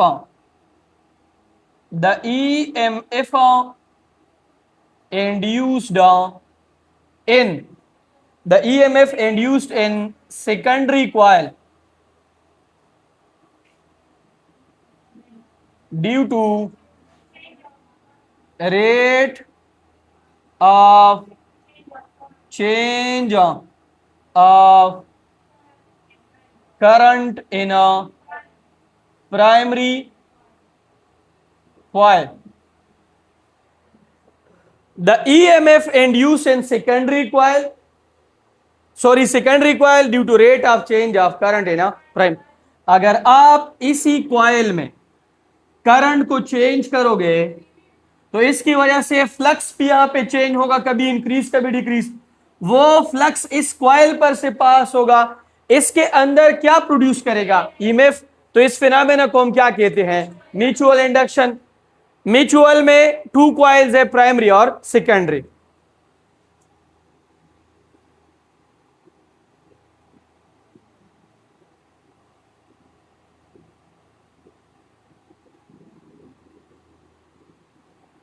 अच्छा, यहां पे देखें, EMF induce in secondary coil is directly proportional to rate of change of current in a primary coil. यहां पे नेगेटिव साइन आपने जरूर लगाना है, जो कि लेंस लॉ को शो करता है, ठीक है। नहीं लगाओगे तो कोई मसला नहीं है। EMF induce in secondary coil, यहां पे प्रोपोर्शनलिटी को खत्म करो, कांस्टेंट लगाओ, M is equal to M into delta I P by delta T.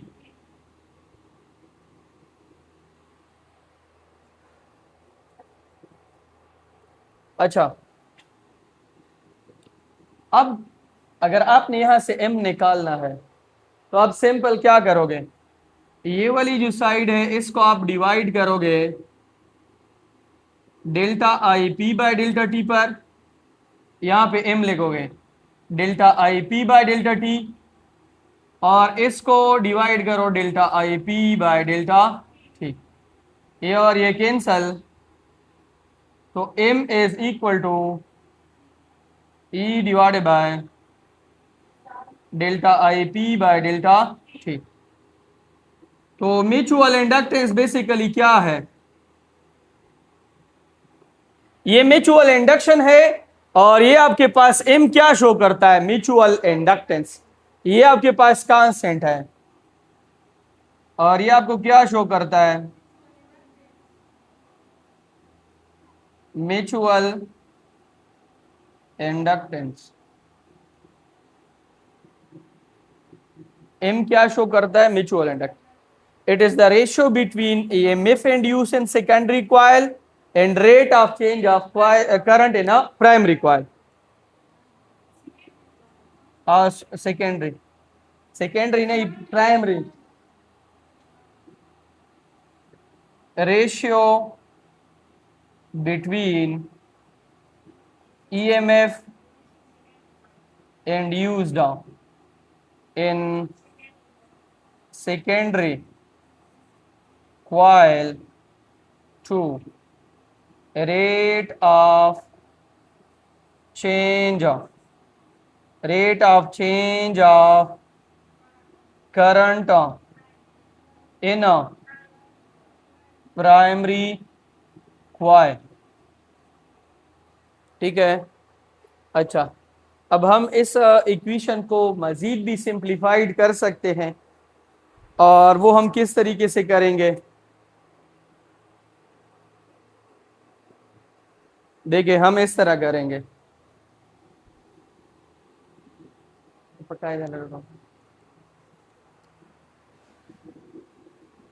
देखिए, एक इक्वेशन जो है वो हमारे पास कौन सा है? एक इक्वेशन हमारे पास ये है, E is equal to N delta pi by delta. ठीक, एक हमारे पास ये इक्वेशन है। एक हमारे पास ये इक्वेशन है, E is equal to M delta I by delta.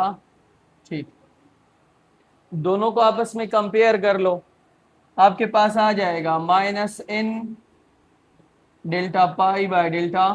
ठीक, यहाँ पे आ जाएगा M delta I by delta. ठीक, ये और ये आपस में क्या हो जाएगा? कैंसल। तो आपके पास आ जाएगा -N delta pi is equal to M delta I. इसको भी डिवाइड कर लो डेल्टा आई पे, इसको भी डिवाइड कर लो डेल्टा आई पे, ये और ये आपस में कैंसल। तो आपके पास आ गया M is equal to -N delta pi by delta I.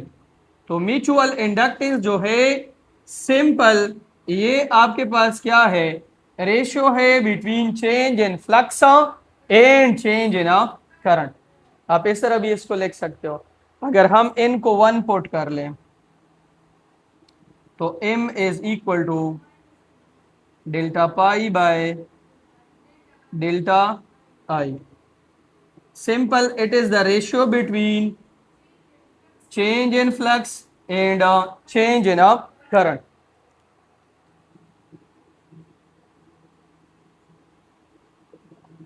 ratio between change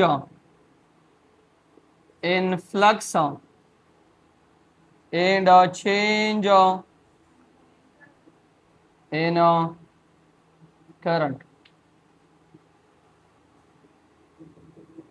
ratio between change in flux and change in current. अच्छा,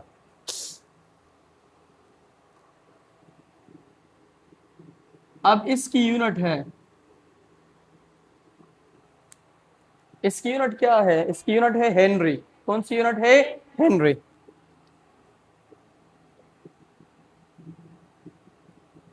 और हेनरी किसकी बराबर है? देखिए, सिंपल यहां पे लिख ले, वोल्ट और सेकेंड को ऊपर लेके जाए, टाइम को ऊपर लेके जाए, volt at second divided by ampere. 1 henry किसके बराबर होगा? 1 volt at 1 second divided by 1 ampere. ठीक है,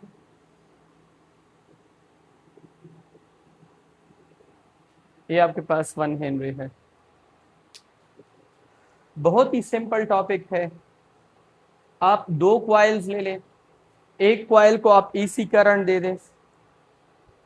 ईसी करंट आपको पता है बार बार अपनी साइकिल्स चेंज करती है।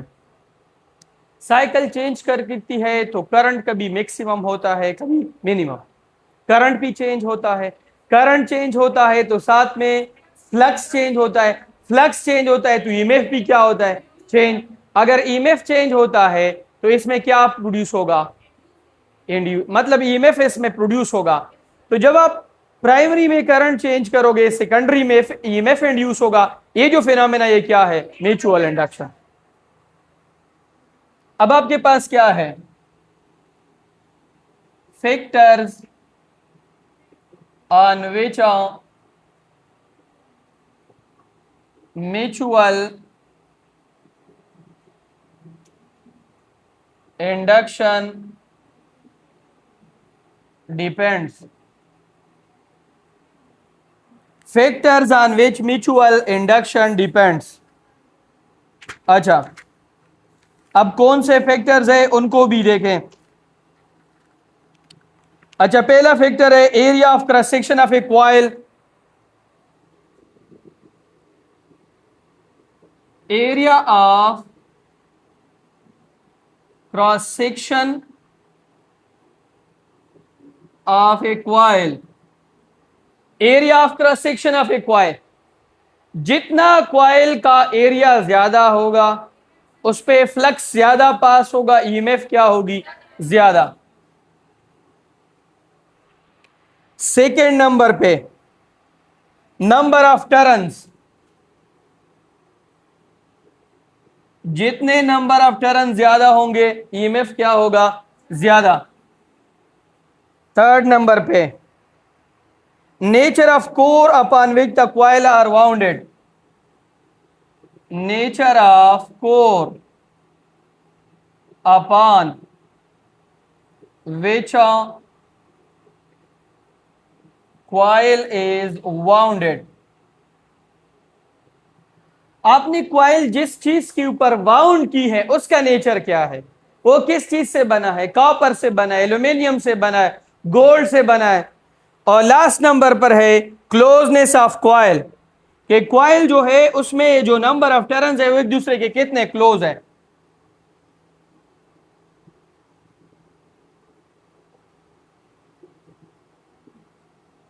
देखिए एरिया ऑफ क्रॉस सेक्शन, देखिए अगर इसका एरिया इतना है, दूसरा कॉइल है उसका एरिया इतना है, ज्यादा एरिया इस पे, ज्यादा फ्लक्स पास होगा, ज्यादा फ्लक्स पास होगा, ज्यादा ईएमएफ इंड्यूस होगा. इसके बाद है नंबर ऑफ टर्न्स. अगर एक कॉइल में 3 टर्न है और एक में इस तरह बहुत सारे टर्न्स है तो उसमें आपके पास ईएमएफ क्या होगा, ज्यादा. Nature of core upon which coil is bounded. अगर फॉर एग्जांपल इसके अंदर यहां पे मैंने एल्यूमिनियम लगाया है और इसके अंदर मैंने कॉपर लगाया है, दोनों का ईएमएफ क्या होगा, ज्यादा. क्लोजनेस, एक कॉइल में वाउंड इस तरह हुआ है, दूसरा इस तरह हुआ है, बहुत ज्यादा क्लोज है उसमें, तो इसमें आपके पास फ्लक्स क्या होंगे, ज्यादा. ये हर एक वाउंड जो है ये एक ईएमएफ सोर्स की तरह काम करती है. एडी करंट, ये बहुत ही सिंपल टॉपिक है, एक छोटा सा टॉपिक है. एडी करंट जो है ये एक सर्कुलेटिंग करंट है. कौन सा करंट है, सर्कुलेटिंग. फर्ज करें ये आपके पास एक मेटल शीट है या एक मेटल पीस है या ये एक कंडक्टर है. इसके ऊपर यहां पे एक कॉइल लगा है और इस कॉइल को हमने एसी करंट दिया है. क्या दिया है, एसी करंट. ये पॉजिटिव टर्मिनल है, ये नेगेटिव टर्मिनल है. फिर हाफ साइकिल के बाद ये नेगेटिव और ये पॉजिटिव. कभी करंट इस डायरेक्शन में और कभी करंट उस डायरेक्शन में. ये उसका नॉर्थ पोल, ये उसका साउथ पोल. ठीक है. अच्छा, मैग्नेटिक फील्ड क्या करेगा, देखें मैग्नेटिक फील्ड आप सबको पता है कि नॉर्थ से निकलता है किस पे, साउथ पे.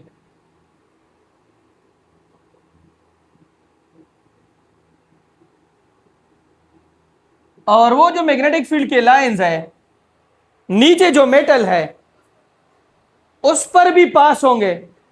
उस पर अगर पास होंगे तो आप सबको पता है कि ये जो मेटल है ये एटम से बना है और एटम के अंदर कौन है, इलेक्ट्रॉन्स.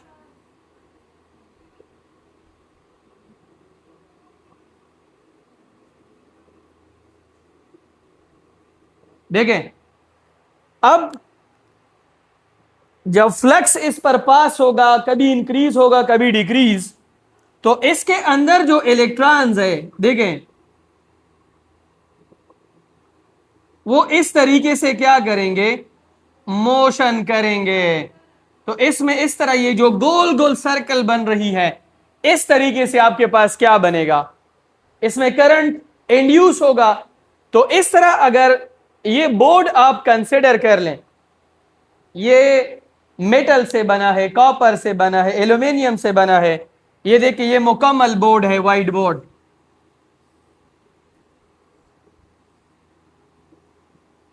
और यहां पे मेरे पास एक मैग्नेट है, ये उसमें नॉर्थ है, ये उसमें क्या है, साउथ। मैं क्या करता हूं, इस मैग्नेट को कभी इसके करीब लेके आता हूं, कभी इनसे क्या करता हूं, दूर लेके जाता हूं। जब मैं कभी इनके करीब लेके आऊं, कभी इनसे दूर लेके जाऊं, तो इस बोर्ड ये जो सामने आपको नजर आ रहा है इस तरीके से, तो इसमें भी फ्लक्स चेंज होगा। फ्लक्स चेंज होगा तो इसके अंदर क्या चीज इंड्यूस होगी, ईएमएफ। उसका जो करंट है वो इस तरीके से अपने आप को क्या करेगा, सेट करेगा। ये जो सर्कुलेटिंग करंट है इसको हम क्या बोलते हैं, एडी करंट। तो हम यहां पे क्या कहेंगे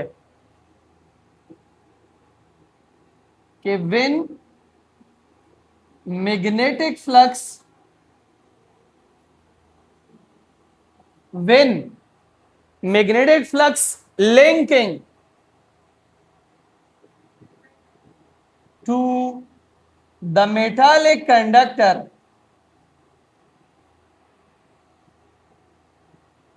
when magnetic flux linking to the metallic conductor changes in EMF is induced. When magnetic flux linking to the metallic conductor change in EMF is induced and produce circulating current called eddy current, इसको हम क्या कहते हैं, eddy current. ठीक है, आपके पास ये एक कंडक्टर है, उसके सामने आपके पास मैंने मैग्नेट रखा है, और उसमें या मैग्नेट है या आपके पास एक इलेक्ट्रोमैग्नेट है, कॉइल है। हम बार बार फ्लक्स चेंज कर रहे हैं, तो इसके अंदर कभी करंट इस डायरेक्शन में जा रहा है, कभी करंट इसमें, फ्लक्स इंक्रीज हो रही है तो एक डायरेक्शन में, डिक्रीज हो रही है तो दूसरे डायरेक्शन में। अब एडी करंट किस चीज पे डिपेंड करता है,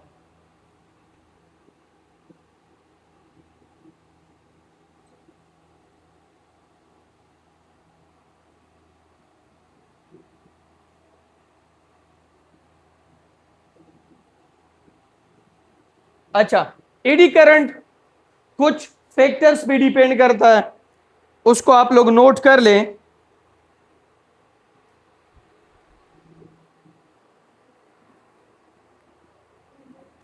अच्छा, इसमें पहला आपके पास है rate of change of magnetic flux,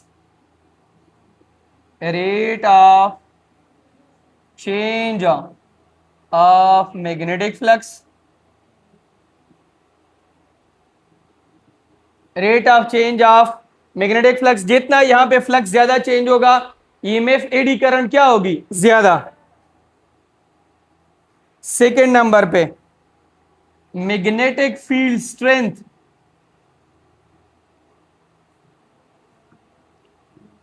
magnetic field strength, ये जो मैग्नेटिस है या ये जो इलेक्ट्रोमैग्नेट है, जितनी इसकी स्ट्रेंथ ज्यादा होगी, यहां पे एडी करंट क्या होगा, ज्यादा, ईएमएफ ज्यादा होगा।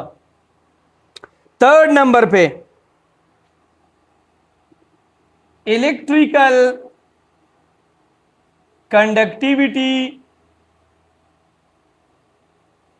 Of a material, electrical conductivity of a material, इसका मतलब है बहुत सिंपल कि ये जो नीचे मैंने कंडक्टर लगाया है, अगर ये कॉपर से बना होगा, इसमें रेजिस्टेंस कम होगी, इलेक्ट्रिकल कंडक्टिविटी ज्यादा होगी, ईडी करंट क्या होगा, ज्यादा। अगर ये एल्यूमिनियम या किसी और मेटल से बना होगा, इस रेजिस्टेंस ज्यादा होगी, कंडक्टिविटी क्या होगी, कम, तो ईडी करंट भी क्या होगा, कम।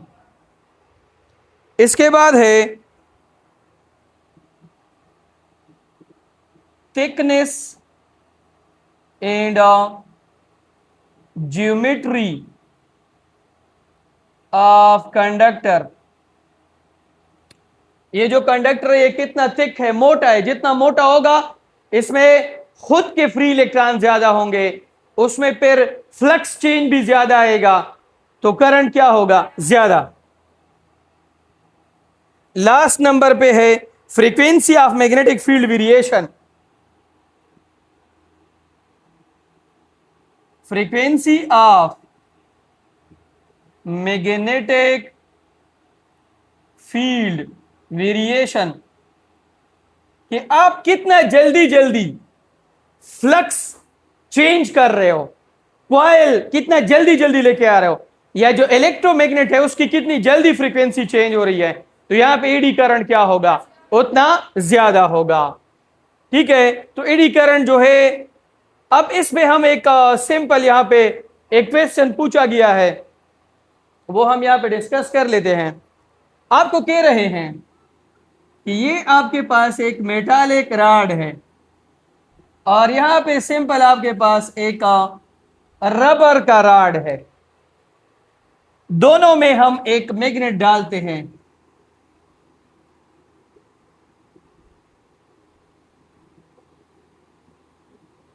ये नॉर्थ, ये साउथ,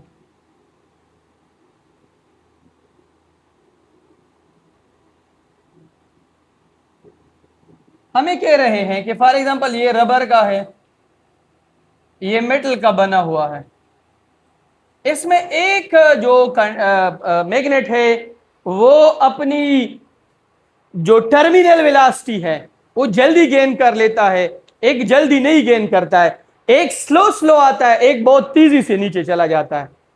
इसमें क्या मसला है, मेटल वाला जो है जब ये यहां पर से पास होगा, तो चूंकि ये मैग्नेट जब मेटल वाले पर से पास होगा इसमें एडी करंट प्रोड्यूस होगी, फ्लक्स चेंज होगा, तो इसकी वजह से जब एडी करंट प्रोड्यूस होगी, इसके अंदर जो करंट है उसका अपना मैग्नेटिक फील्ड होगा, वो इसको थोड़ा क्या करेगा, रिपेल करेगा, थोड़ा क्या करेगा, रिपेल, कुछ जगहों पे अट्रैक्ट करेगा, कुछ पे रिपेल।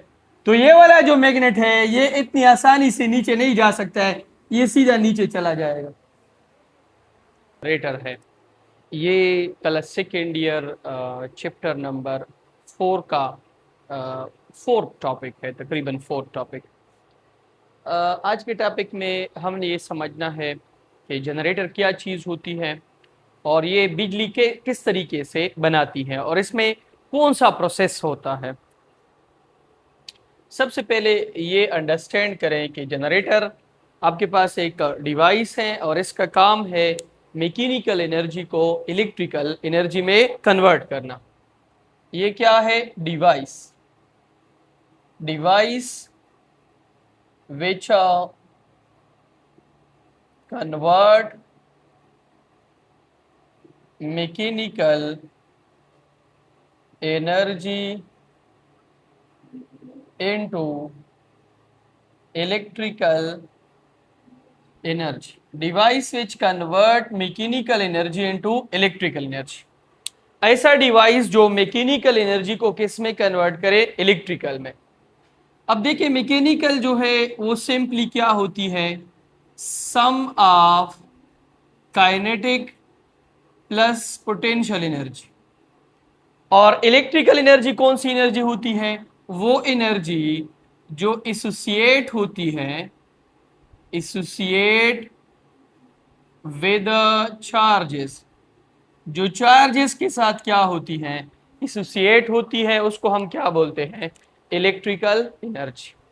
तो सिंपल सी बात है कि जनरेटर एक डिवाइस है और उसका काम है मैकेनिकल एनर्जी को इलेक्ट्रिकल एनर्जी में कन्वर्ट करना।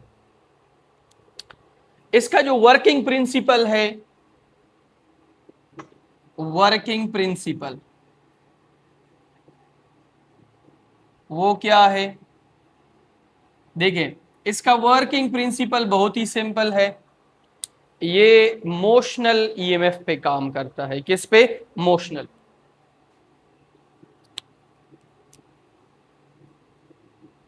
Work on principle of motional EMF, work on principle of motional EMF.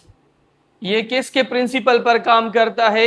Motional EMF का प्रिंसिपल क्या था कि इसमें कॉइल मोशन करेगी और जो मैग्नेट होंगे वो क्या होंगे? स्टेशनरी होंगे। अब इसके मुख्तलिफ पार्ट्स हैं और ये किस तरीके से काम करते हैं इसको जरा देखें। सबसे पहले इसमें लगे होते हैं परमानेंट मैग्नेट्स। क्या लगे होते हैं? Permanent magnets. ये आपके पास नॉर्थ है, यहां पे आपके पास लगा होता है कॉइल, और ये आपके पास क्या है? साउथ। ये बेसिकली यहां पर भी साउथ है, वहां पर भी नॉर्थ है, ये अलग अलग मैग्नेट नहीं है। इस तरह नहीं है कि आप कहेंगे कि सिर्फ नॉर्थ है सिर्फ साउथ है, ये मुकम्मल मैग्नेट है, ये भी मुकम्मल मैग्नेट है।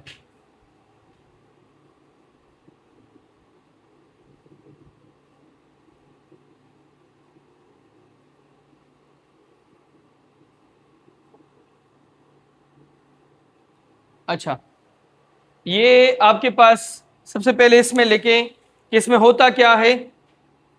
फर्स्ट चीज इसमें होता है परमानेंट मैग्नेट्स।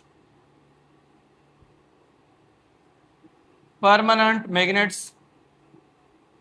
सेकेंड नंबर पे इसमें आर्मेचर कॉइल होता है।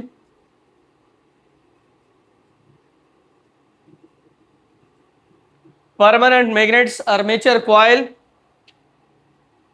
और थर्ड नंबर पे इसमें यहां पे लगे होते हैं स्लिप रिंग्स।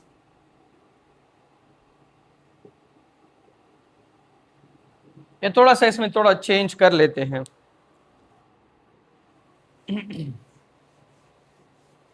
मैं थोड़ा सा फर्क सिखा देता हूं, उसके बाद आते हैं इस पे। इसका वर्किंग प्रिंसिपल आपके पास है मोशनल ईएमएफ। अब जनरेटर जो है उसके मेनली दो टाइप्स हैं। टाइप्स ऑफ जनरेटर मेनली कितने टाइप्स होते हैं? दो। ठीक है, पहला जो टाइप है वो है एसी जनरेटर और दूसरा टाइप है डीसी जनरेटर। पहले नंबर पर है एसी जनरेटर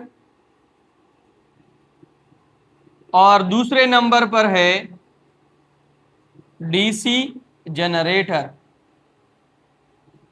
पहले नंबर पर एसी जनरेटर और सेकेंड नंबर पर डीसी जनरेटर। एसी जनरेटर में होते हैं स्लिप रिंग्स और डीसी जनरेटर में होते हैं स्प्लिट रिंग्स। स्प्लिट रिंग्स, ठीक है। एक में होते हैं स्लिप रिंग्स और दूसरे में होते हैं स्प्लिट रिंग्स। एक में इस तरह मुकम्मल रिंग्स होते हैं और एक में इस तरह ओपन रिंग्स होते हैं, मतलब यहां पे वो कोले होते हैं, डीसी है। दोनों का वर्किंग प्रिंसिपल सेम है, दोनों एक ही काम करते हैं, लेकिन इस चीज में इसका क्या है? फर्क है। ठीक है, अच्छा अब हम इसमें जो हमारे कोर्स में है वो पढ़ते हैं, वो है एसी जनरेटर। वो क्या है? AC generator. एसी जनरेटर क्या है? सिंपल, ये एक डिवाइस है जिसका काम है मैकेनिकल एनर्जी को एसी इलेक्ट्रिकल में कन्वर्ट करना। Device which convert mechanical energy into AC electrical energy. Device which convert mechanical energy into AC electrical energy, एक तो डीसी है एक ईसी है, मतलब एक अल्टरनेटिंग करंट है और एक आपके पास कौन सा करंट है, डायरेक्ट। अब हमने इसके एक एक पार्ट्स को समझना है, इसके पार्ट्स है। इसका पहला पार्ट है, इसमें क्या होते हैं, परमानेंट मैग्नेट्स। क्या होते हैं, परमानेंट मैग्नेट्स। देखिए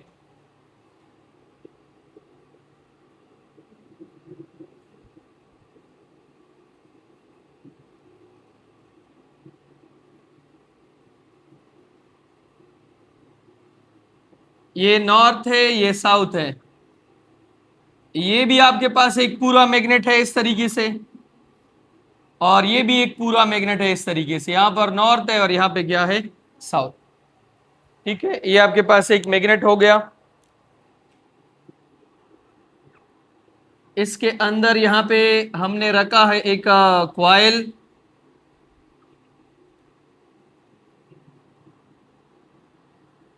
क्या रखा है, कॉइल। और यहां पे हमने इसके साथ अटैच किया है शेफ्ट। क्या अटैच किया है, शेफ्ट, permanent magnets.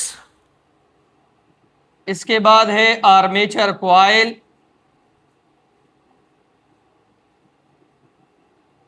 Permanent magnets, armature coil, shaft, slip rings. ठीक है, कार्बन ब्रशेस। ठीक है, इधर देखें,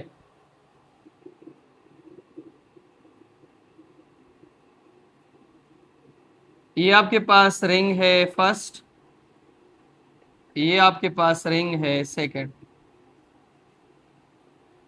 ठीक है, ये सेकंड नंबर पे रिंग है। और इसके साथ हमने यहाँ पे कनेक्ट किया है पहला ब्रश, और यहाँ पे हमने कनेक्ट किया है सेकंड ब्रश।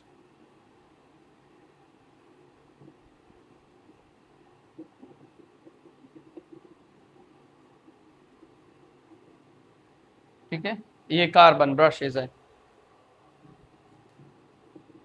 और यहाँ पे हम लगाते हैं लोड। क्या लगाते हैं, लोड, जो हमने इससे बिजली ली होती है। अब होता क्या है, देखिए ये जो आपका शेफ्ट है, इसको हम क्या देते हैं, इसको हम देते हैं मैकेनिकल एनर्जी। कौन सी एनर्जी, मैकेनिकल एनर्जी। इस शेफ्ट को या शाफ्ट को हम क्या देते हैं, मैकेनिकल एनर्जी। बहुत इस तरह होते हैं, देखिए कि ये अगर आप कंसिडर कर लें कि ये एक टरबाइन है, ठीक है, ये एक टरबाइन है, इसके ऊपर हम क्या डालते हैं, पानी डालते हैं। जैसे हम इसके ऊपर पानी डालते हैं तो ये घूमता है, ये घूमता है, तो इसके साथ क्या घूमती है, कॉइल घूमती है। अब आपको पता है कि इस कॉइल पर से क्या चीज पास हो रही है, फ्लक्स पास हो रही है। क्या पास हो रही है, फ्लक्स। पहले कॉइल इस तरीके से रखा था, कोई फ्लक्स पास नहीं हो रही थी। कॉइल जब रोटेट करना स्टार्ट हुआ तो इस तरीके से रोटेट हो रहा था, फ्लक्स इसके ऊपर क्या हो रही थी, पास हो रही थी। जैसे ही फ्लक्स इसके ऊपर पास हो रही थी, उसके साथ साथ इसमें क्या चीज आ गई, देखिए करंट आ गई, ईएमएफ आ गया। आहिस्ता आहिस्ता इसमें करंट आ गया, कहां पे पहुंच गया, मैक्सिमम।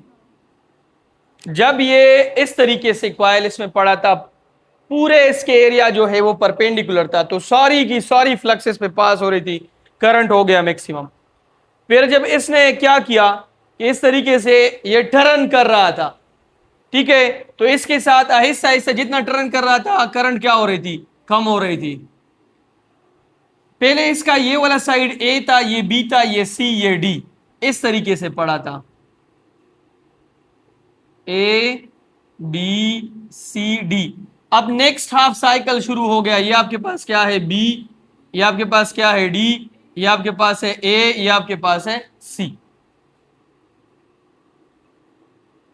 तो ये आपके पास कौन सा साइकिल हो गया, नेक्स्ट हाफ साइकिल। इसमें ये फॉर एग्जांपल पॉजिटिव है, ठीक है, ये आपके पास क्या है, ये वाली साइड नेगेटिव है। तो दूसरे में देखिए इस तरीके से इसमें क्या चीज होती है, पोलैरिटी चेंज होती है कि पहले अगर ये ई बी सी डी था, अब ये क्या है, B C B A D C. तो एक पूरे साइकिल में ये 50 टाइम्स अपनी पोलैरिटी को क्या करता है, चेंज करता है। हम इसी वजह से कहते हैं कि इसकी फ्रीक्वेंसी क्या है, 50 हर्ट्ज। मतलब कि एक सेकंड में ये 50 साइकिल करता है, क्या करता है, 50 साइकिल करता है, ठीक है। अच्छा छोड़ो,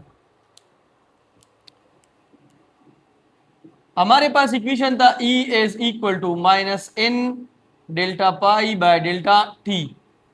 ये किसका इक्वेशन था, ये इंड्यूस्ड ईएमएफ का इक्वेशन था। इसको आप नाम दे दी इक्वेशन नंबर फर्स्ट। इसमें आप लिख लें phi is equal to B dot A, यहां पे पुट कर लें तो E is equal to minus n delta by delta T. Phi की जगह पे क्या पुट कर ले, बी ए। अब अगर इन में क्या पुट कर लूं, 1 पुट कर लूं, या अगर इन आप 1 ना भी पुट कर ले, आपकी मर्जी है। तो E is equal to minus n delta by delta t into B A. इसके साथ कौन सा थीटा था, कॉस थीटा, क्योंकि इसमें डॉट प्रोडक्ट था।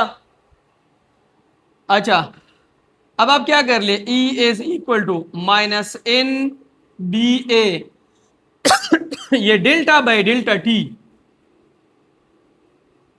ये डिराइवेटिव है किसका, ले ले, कास का ले ले।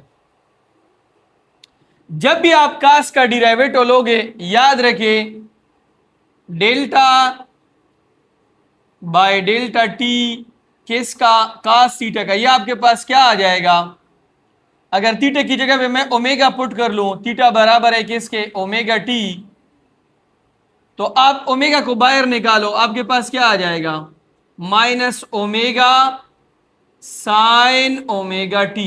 कास की डिराइवेटिव माइनस साइन है, क्या है, माइनस साइन। तो यहां पे आ जाएगा minus omega sine omega T. तो E is equal to minus और माइनस क्या हो जाएगा, plus N W A B नवाब sine of omega T, sine of omega T. यहां पे ये जो थीटा है, ये आपके पास एक फेज एंगल है, क्या है, फेज एंगल। ये हमें बताता है कि इस टाइम करंट कितना होगा, कॉइल जो है वो किस पोजीशन में है, ठीक है। मैं आपको थोड़ा सा भी समझाता हूं। अगर ये कॉइल इस तरीके से पड़ा है, कोई भी फील्ड लाइन इस पर पास नहीं हो रही है, ठीक है, और कॉइल का जो देखें, एक तो आपके पास इस तरीके से है, ये इसका सरफेस एरिया है, ये इसका कौन सा एरिया है, वेक्टर एरिया है, क्या है, वेक्टर एरिया। अगर मैं सरफेस एरिया की बात करूं, ये सरफेस एरिया है, सरफेस एरिया जो है उसका मैग्नेटिक फील्ड लाइंस के साथ एंगल कितना बन रहा है, 0। इस तरह भी लिख सकते, E is equal to N W A B into sine of theta. अगर यहां पे देखें, आप डायग्राम ड्रा कर लें, ये जो ग्राफ है, ये 0 डिग्री है, ये 90 डिग्री है, ये 180 डिग्री है, ये 270 डिग्री है, ये 360 डिग्री है। देखें अगर मैं यहां पे एंगल पुट कर लूं 0, तो E is equal to N W A B into sine of 0, इन से क्या आएगा, 0। इसका मतलब यह है कि यहां पे अगर आप करंट या वोल्टेज की बात करेंगे, वो 0 डिग्री। सरफेस एरिया अगर पैरेलल है किसको, मैग्नेटिक फील्ड लाइंस को, तो यहां पे आपके पास कोई भी ईएमएफ इंड्यूस नहीं होगा। अगर थीटा हम 90 ले ले, तो E is equal to N W A B into sine of 90, तो यहां पे आपके पास आ जाएगा एन डब्ल्यू ए बी। इसका मतलब यह है कि फ्लक्स आपके पास क्या होगा, मैक्सिमम। तो E is equal to N W A B into sine of 180 अगर आप पुट कर लेंगे फिर किस चीज के बराबर आ जाएगा? 0।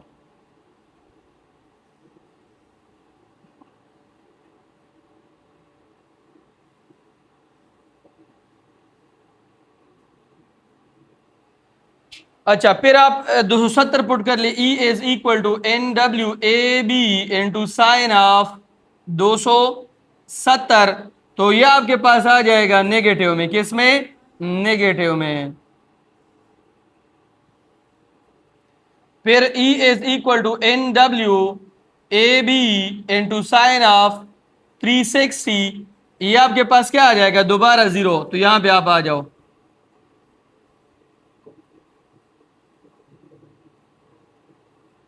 ठीक है, तो ये आपके पास क्या है? ग्राफ है। इस ग्राफ में अगर आप देखें 90 डिग्री पे क्या आ रहा है? मैक्सिमम 270 पे क्या आ रहा है? मैक्सिमम, लेकिन नेगेटिव में। इस तरह ये जितनी भी टर्न्स लेता है, पहले इस तरीके से पढ़ा है तो 0, फिर मैक्सिमम, फिर 0, फिर मैक्सिमम, फिर आपके पास क्या होता है? 0। इस तरीके से इसका जो सिंबल है वो ये है, ये इसका सिंबल है। अगर पहले साइकिल में ये पॉजिटिव है, नेगेटिव है, तो सेकेंड साइकिल में ये नेगेटिव और ये क्या हो जाएगा? पॉजिटिव हो जाएगा। इस तरीके से ये जनरेटर काम करता है। दोनों में फर्क ये है कि अगर आप इसको तोड़ दो बीच में से, तो ये जो स्लिप रिंग्स है जो इस तरीके से लगे होंगे, स्प्लिट रिंग्स, तो ये जनरेटर आपके पास क्या होगा? डीसी। अगर मुकम्मल रिंग्स है तो ये आपके पास क्या होगा? एसी। अब यहां पे जो कार्बन ब्रशेज है इसका काम क्या है? देखें, जब आप ये चलाते हो इसमें करंट आ जाती है। ये देखिए करंट नीचे जा रही है, magnetic field north to south, ये बाहर आ रहा है, ये आपके पास बाहर। तो ये किधर जाएगा? ये आपके पास किधर जाएगा? अंदर जाएगा। ठीक है, तो करंट इस डायरेक्शन में इस तरीके से आ रही है। इस रिंग का काम है इस ब्रश को करंट देना, फिर ब्रश का काम है किधर? एक्सटर्नल सर्किट को करंट देना। और यहां पे आप पंखा चला रहे हो या कोई बल्ब वगैरह है तो आप यहां से इजीली क्या कर सकते हो? चला सकते हो। ठीक है, मोटर एक डिवाइस है और इसका काम है इलेक्ट्रिकल एनर्जी को मैकेनिकल में कन्वर्ट करना। मोटर क्या है? डिवाइस है, device which convert electrical energy into mechanical energy. Device which convert electrical energy into mechanical energy. एक ऐसा डिवाइस जो कि इलेक्ट्रिकल एनर्जी को किस में कन्वर्ट करता है? मैकेनिकल में। किस में? मैकेनिकल में। ठीक है, इलेक्ट्रिकल जो चार्जेस के साथ एसोसिएट होती है, इलेक्ट्रिकल किसके साथ एसोसिएट होती है? चार्जेस के साथ। और मैकेनिकल जो है वो काइनेटिक प्लस पोटेंशियल का क्या होती है? सम होती है। ठीक है, अच्छा, अब इसका जो मेन प्रिंसिपल है वो क्या है? इसका मेन प्रिंसिपल है torque and current carrying coil. Torque and current carrying coil. एक कॉइल में क्या आता है? करंट आता है, उसको हमने एक्सटर्नल मैग्नेटिक फील्ड में प्लेस किया होता है, वो टर्निंग स्टार्ट करता है। तो ये इसका क्या है? मेन प्रिंसिपल है। Works on principle of torque on a current carrying coil। ठीक है, इसके बुनियादी तौर पर दो टाइप्स है मोटर के। एक आपके पास है एसी मोटर और दूसरा आपके पास क्या है? DC motor. Types of motor. Motor के कितने टाइप्स हैं? दो। एक आपके पास है एसी मोटर और एक आपके पास क्या है? DC motor. एसी मोटर और डीसी मोटर में सिंपल फर्क है। इसमें होते हैं स्लिप रिंग्स और इसमें होते हैं स्प्लिट रिंग्स। ठीक है, एक में आपके पास स्लिप रिंग होते हैं और दूसरे में आपके पास स्प्लिट रिंग्स होते हैं। तो इसमें हमारे कोर्स में जो है वो ईसी है। क्या है? ईसी मोटर है, alternating current motor, alternating current motor, simple EC motor. EC motor क्या है? A device which convert electrical energy, AC electrical energy into mechanical device which convert AC electrical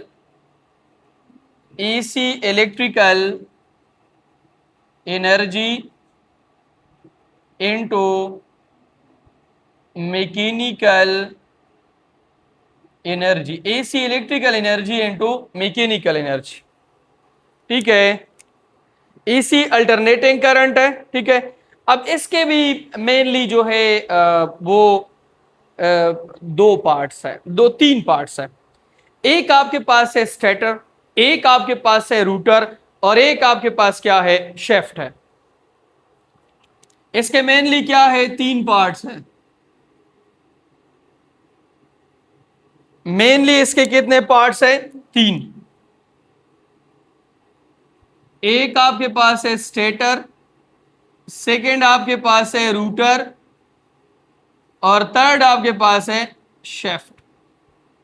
stator, rotor and shaft, ये आपके पास stationery part है जो कि नहीं घूमता है। ये आपके पास रोटेटिंग पार्ट है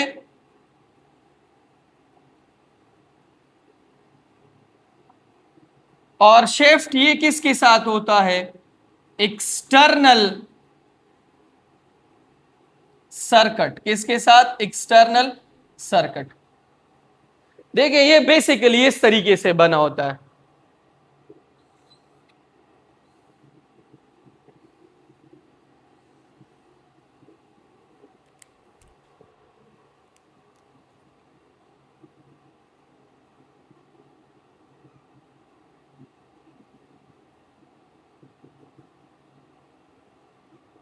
मुख्तलिफ बुक्स में मुख्तलिफ डिजाइन हैं।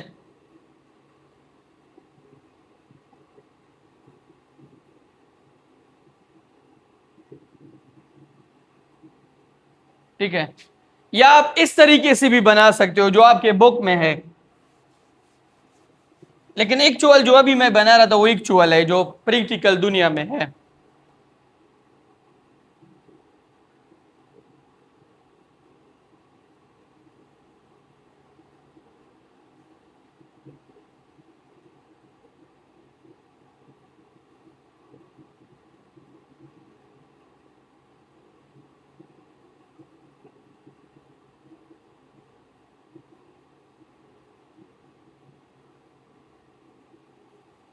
देखिए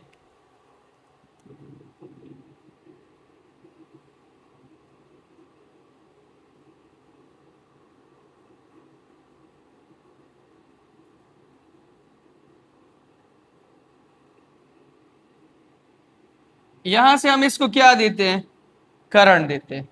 जैसे हम इसको करंट देते हैं, इसी आप सबको पता है इसके अराउंड क्या चीज प्रोड्यूस होती है?